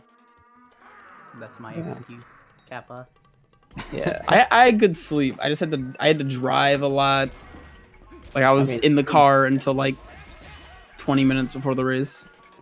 I mean, who needs sleeping? Good point. I do. I need sleep. I'm just gonna I throw need that to out. learn. I need to learn what Ether did for air alpha skip to back. Yeah, Really I'm really interested. curious about that. I'll definitely go mess with that later. It was really funny. I was like, wait, what? Is this like on Yeah, I thought- purpose? Oh, or... I thought he was just messing around. Yeah, exactly. And then he got it. And I was like, oh, wait, what? This is a backup strat? I've Dude, never it's seen insane. Ether does the craziest stuff in this game. it. Indeed. What is Oh, this? yeah. What is this awkward thing? Can like Oh, I don't know if it was clipped. it was, but like, how does this happen? it's Oh, it's his like console is messed up or something. The disc reader. Something yeah. like You should that. see some of the stuff he's posted in Discord. He gets Link in really awkward looking positions. He gets random things unloading, including Argarok. It's like That's we the only say, one as far as I know. Ethernet is the secret for early Hyrule Castle. Yeah. His copy's gonna have it. No one else. Yeah. Just Ether. We So we gotta pass scratch that our copy heads around and so everyone like, gets a chance to do attempts with it.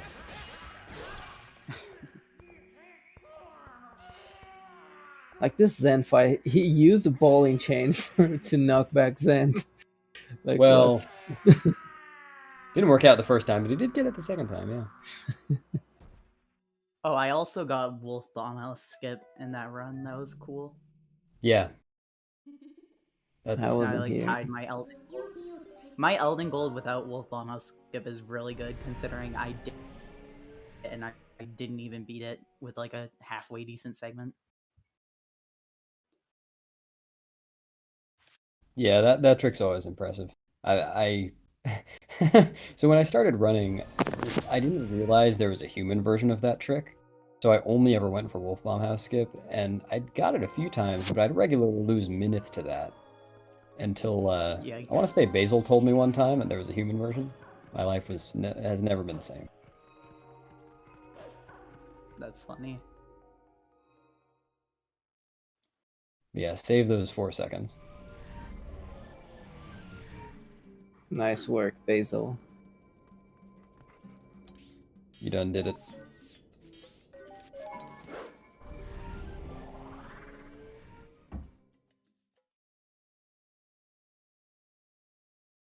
Yeah, let's see. What are you guys' next races? Do we know yet? I do not know. For me, it's Yeah, I I think between. I'm up against Code. Yeah, losers bracket definitely can't know yet. But Yeah. yeah, Zach, you're up I forget against who I'm up against. you're up against Barcode. Okay, yeah. You're up against Zalux. Yeah, like I'm just calling him Barcode. Well, I mean he's Barcode on the I just got used to it. yeah.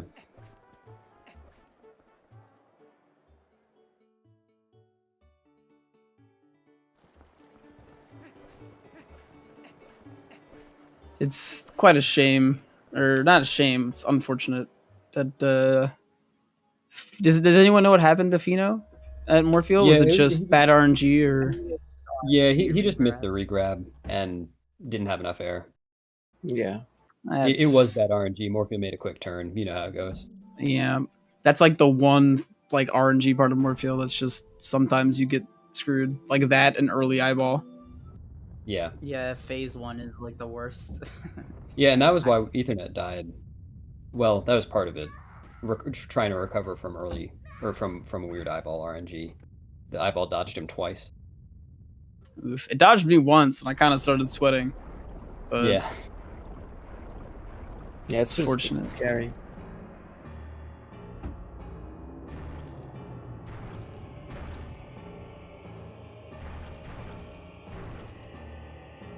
But I think if I wasn't so shaky in the early game, I actually might have been able to PB. Other than Zelda, it would have been close. But losing a minute to EMS, I lost a little over a minute. I got hit by the log. And then, is that what happened there? I remember wondering around that time, like, how did Pheenoh catch up? Yeah, I got hit by the log. That's silly. If you hit all of the 1 frames, you end up going so fast that you hit the middle of that cycle. I kind of forgot that. There's only one frame. There's 3 1 frames. There are 3 1 frames in that split. What's no? Okay, well, that whole area is loaded. The whole area is loaded. Yeah, all of Elden is loaded while you're there. Is it actually? Okay, I didn't know that. So it's all one map. The 2 1-framers from digging and then the 1 jump. Yep. Yeah, no, I didn't know the first one affected that. I'm fairly confident because I only get hit by the log if I get all 3. I don't know. Because I always just go. I'd have to test that probably. I mean, you check the tasks. Yeah, that's probably smart. Yeah. And I mean, like, it's still close, but I know that if I just get the last 1 frame, I can just go. That's why I didn't even think about getting hit, because usually you're fine. But I got smackaroonied, and then I missed EMS 3 times, which was like one of the only tricks I felt confident with going into this race. Yeah, before the run, I practiced the fast EMS, and I was getting it like every time, so I tried it in the run, and then it failed, which kind of sucked. The reason I failed was because I misjudged what like attack I got, so I just like went for it with the fast swing. I think it otherwise would have probably worked. Well, and Zach, I know it wasn't totally clean, but it was cool seeing that new stuff in AG, just that one hallway. Wait, there's new stuff in AG? I had like wrong camera angle, and I won. It's just motion in that little sandpit area approaching Deathsword's room. Zach posted a video on it today. He does some rolls and brake slides there, and I think what you said, Zach, it saves like half a second over fast aiming. Yeah, if you like do a side hop onto one of the platforms and do a brake slide, it saves like half a second over like perfect aiming. It's pretty easy. It sounds like a brake slide is not worth it, but no, I think it's easy. And TP goes on with small time saves. Yep. We got what, 3 seconds? The way he did that room like gave me the idea. Wait, who did the room? Oh, the way SVA did the room in his PB. I noticed that he did that, and I was like, why don't you just brake slide instead of climbing the ledge? Oh, nice. Ether just got the text skip at KB4. All 3 of you got that. That's cool. Nice. Yeah, I was actually shocked when I got the Iron Boots version of it. I almost never get that. Dude, I'm mad because of my Hyrule segment. Yeah, that was kind of... that's a really weird one, Zach. Warping to Kakariko there. Because like I said, though, that it makes a certain amount of sense. Yeah, I was thinking of like going from Gerudo Mesa to Kakariko because you do that earlier in the run. Well, it's a good thing you realized when you did. It's a good thing you realized when you did, so that you didn't go all the way back to City in the Sky. Okay, yeah, I wasn't gonna do that. That would have been funny. He goes down and tries to do the early skip or whatever.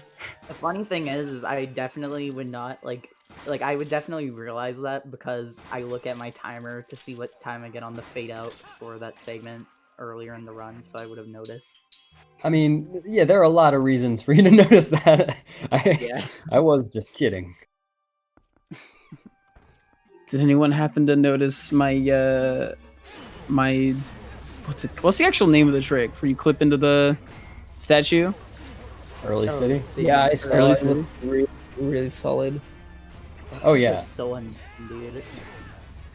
Do you know the setup? I have a setup to just YOLO it that I go for some reason. It's just like roll 4 times, and on the last roll hold right, and then hit L at the end of it. It gives you the angles, so you just walk forward and change. Oh, that's Huh. cool. Interesting. That is cool. Yeah, I knew Yeah, I did didn't that. notice that you did that. I just noticed that you got it immediately. Yeah, I didn't adjust position at all. It's just end of roll transform. To be honest. Yeah, That's I cool. noticed it Yeah, was that's really really fast. I was like, wait, oh, he did something there. He did No a one tricky needs to trick. know the name of that trick because no one should fail it. But then I'm over here failing it every run. I have lost. I think one of my first sub 3 pace runs died to that trick. I lost a minute to it. Yikes. Yep, that was a sad day.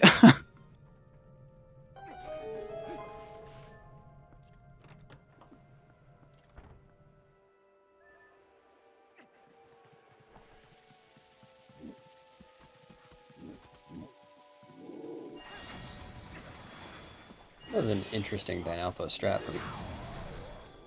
Oh, you got the bombs. Ah, there we go.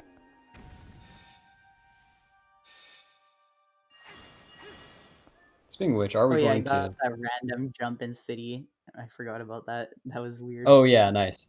I remember that. I hate when that That- happens because the camera just goes in the dumbest place ever. Yeah, and Link's facing the wall. But You that reminded is a me of world- my void. Sorry, go. That is a world record strat. Oh, wait, that happened in the record. Yeah, that's in the record. Yeah, I'll be I go for it next run. Kappa. absolutely forgot about my void in city, where I hit the perfect angle at the like at the first spinner. Oh yeah. You can hit like that ledge in just the right way to where you won't grab because it's like right at the corner of the two like lines. So Wait, you just did that happen? Wait, while doing what? the L3? I didn't notice that. yeah, if you Yeah, I hit. noticed you lost some time that segment, but I didn't see what it was. Yeah. I did a second roll for some reason. I normally only roll there once, and it got me just to the edge, but I was in the perfect spot to where I didn't grab, and I just fell straight down. Damn. Oh, you mean rolling like towards the vines you claw shot? Yeah, yep. Oh yeah, I don't think you can ever grab that ledge, no matter what. Yeah, I've grabbed it before. Oh, you have? Okay. Yeah, You can grab it. yeah. You can't like climb up it, but like you can Oh, like yeah. claw shot to it. But yeah, unless you have the angle that I had, it's like any other ledge. You just fall and grab it.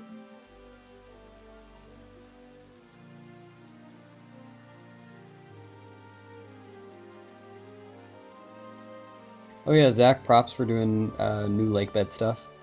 It's Yeah. maybe I shouldn't be calling it new lake bed stuff anymore. It's not that new. I don't know. I found it very consistent, so I'm just doing it all the time. Have you found it to be consistently faster, or just Yeah, for Jumps sure. as fast. I think it saves me like 5 seconds consistently because the aiming for the double J I usually screw up and lose time, but now that's not in my run anymore, which is cool. I'm too stubborn to change it because I'm pretty confident in my aiming there.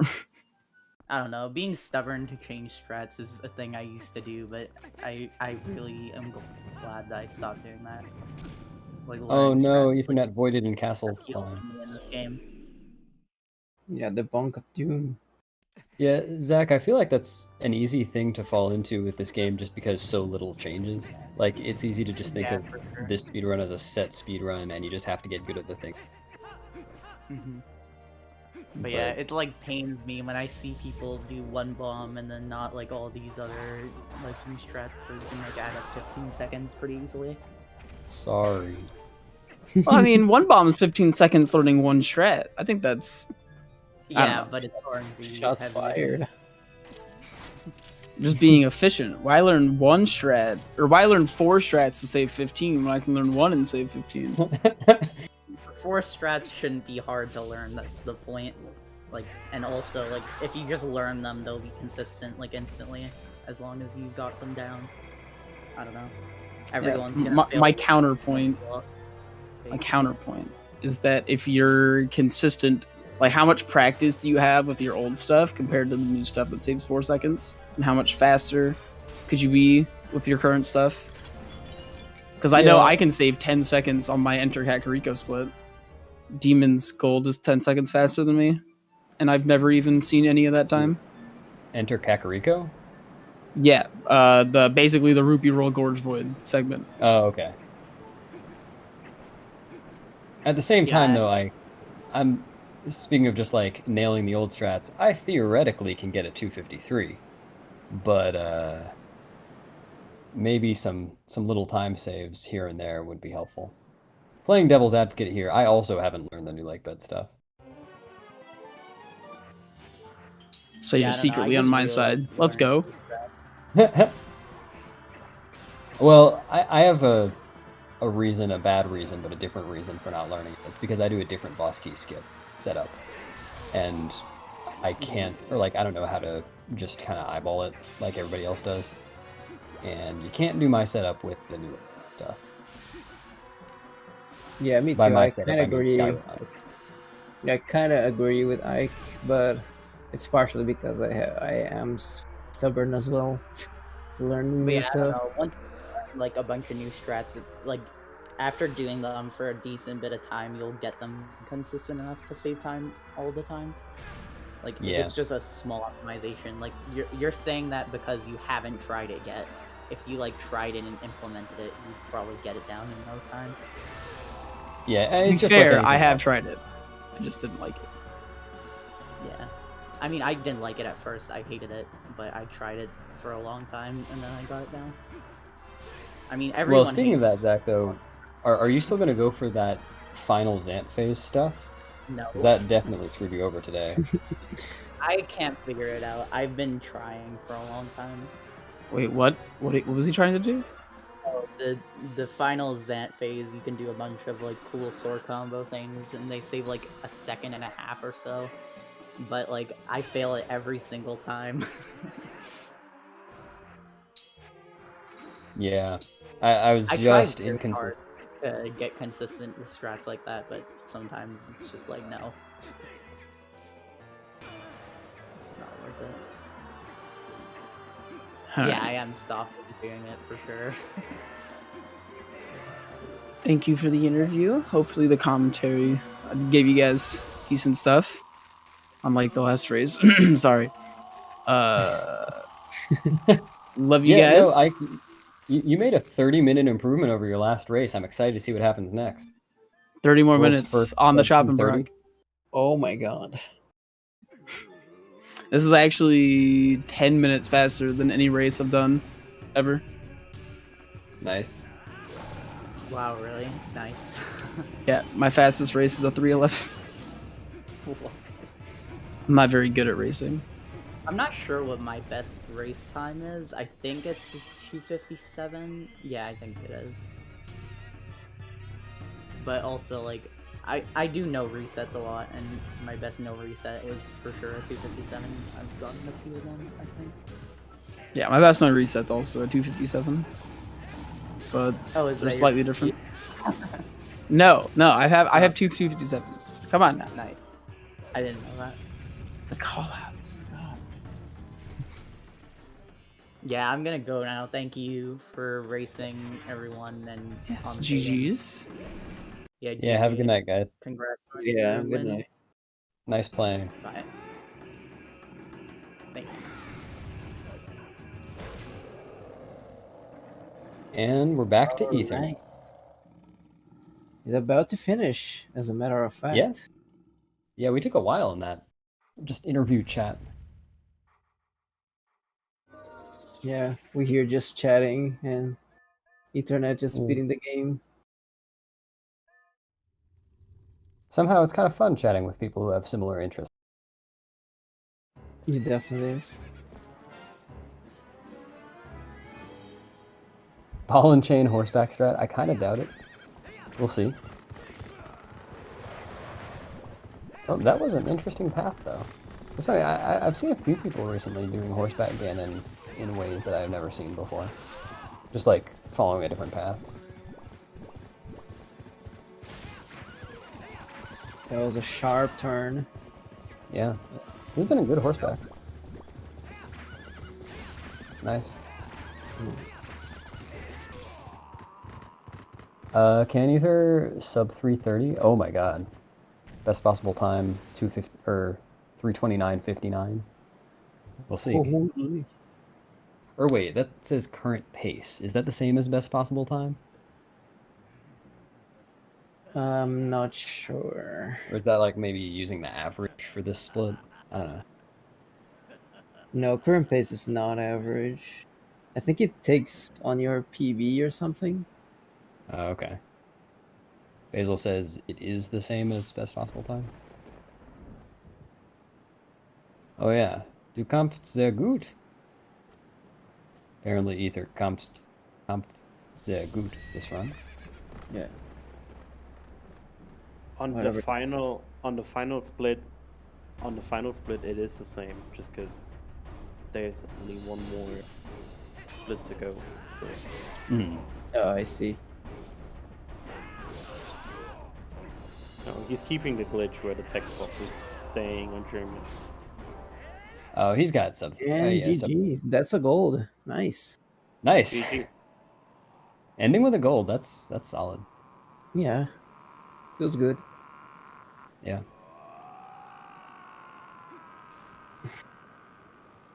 Yeah, solid finish. GG's to Ether. And GG's to the showcase. Yeah, that was some kind of run. Oh my god. Soft locked on the Argrok warp and then got the Argrok cutscene skip. This run was a meme.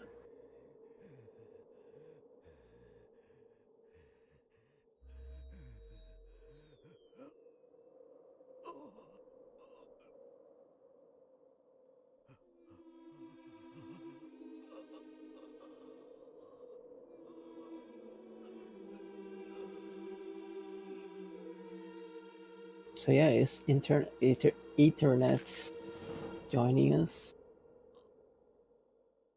to chit chat.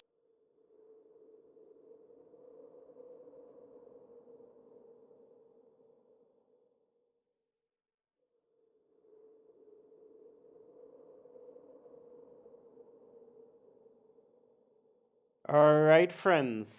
And with this, we're good to wrap up for today. All right. I want to give a big shout out to Belot Beast and to Matt Strats for doing comms. Hey, TheEtherNetBoyz is actually joining. I wasn't sure. Hey. Nice. Hey. I muted my stream output, so obviously won't, so you guys don't hear it over and over. All good. I switched to interview. Okay. Hello. Hello. Hello. I seriously didn't know you could soft lock there. I was like, wait, you can grab this? What happens if I do this? And then I was like, oh, I guess Yeah, you can soft lock. On a go science. Yeah, that whole run was a meme because I knew I would not be able to beat Zach, so Okay, I just want to ask you, like, the R alpha skip backup. What was that? Yeah, what the heck? oh the spamming claw shot. Yeah. I don't know, one day when I was practicing and just I don't know, couldn't get it over and over and over and I just started doing that and it worked. That's funny. I don't know. Yeah, I don't even know if it's faster. I doubt it is, but Yeah, I don't That was really it didn't interesting. seem like it was. But yeah, I'd never seen that one before. it's probably not too much slower though. I didn't have the heart for it and I didn't want to go grab a heart, so that's why I did it. Yeah. Yeah, because you did the jump down with Andrew.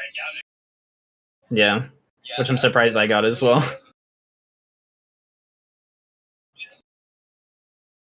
And one bomb, congrats. I think is that the first one bomb this Wolfdash? No idea. But Yeah, I don't know. yeah, second try one bomb, I guess. Which I'm surprised I got as well. Yeah, I'm I'm hearing surprised they you got it. doubled right now. Congrats. I think is that the first one? Let me- Oh. But yeah. Okay. Ether, you probably want Ethernet. to. Oh, sorry. Yeah, Yeah. mute the. Sorry. You're fine. Should be done now, or should be fixed. Cool. Yeah, I can't hear it anymore. That's cool. But yeah, I knew I wasn't gonna win, so I just decided to go for backflip bit. Unfortunately, failed the first time because of my position, and then kind of just, I don't know, tried but memed. Go for fast strats until I came to a point where I couldn't. Yeah, that was a really interesting run. Yeah. To say the least. Yeah, very weird. I was actually okay in the beginning, but kind of slowly got worse.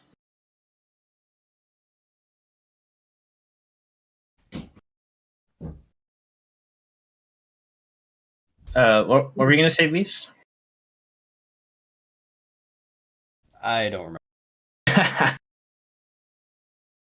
Good old beast.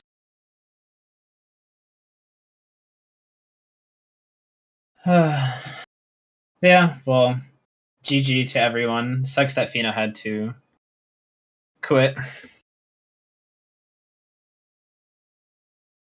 Yeah. I'm assuming he's just upset. Or maybe he had something to do, I don't know.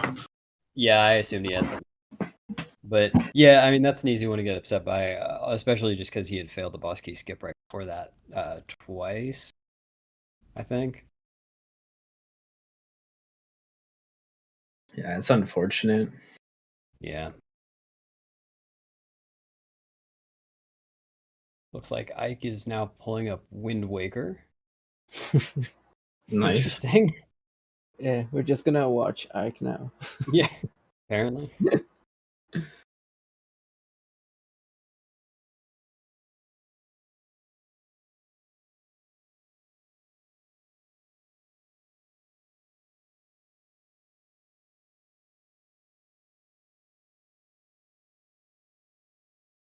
But yeah, I have something else to say, Ethernet or Beast, about the run. I think I've said all there is to say. Yeah, same. Nothing really else for me to say besides GG. And thanks for commentating and for hosting. Sure. Yeah, it was fun. GGs. Thanks for racing. Yeah, I would have forfeited, so I didn't hold you guys up. But I didn't know if that would affect me or not. Like in a bad way, besides losing the race. I don't Yeah, think it's so. if you lose the race, yeah. I think that's just a weird thing in the seeding races, but Oh, okay. Yeah. In the but it bracket, also in a bracket, you just take the loss then. Oh, okay.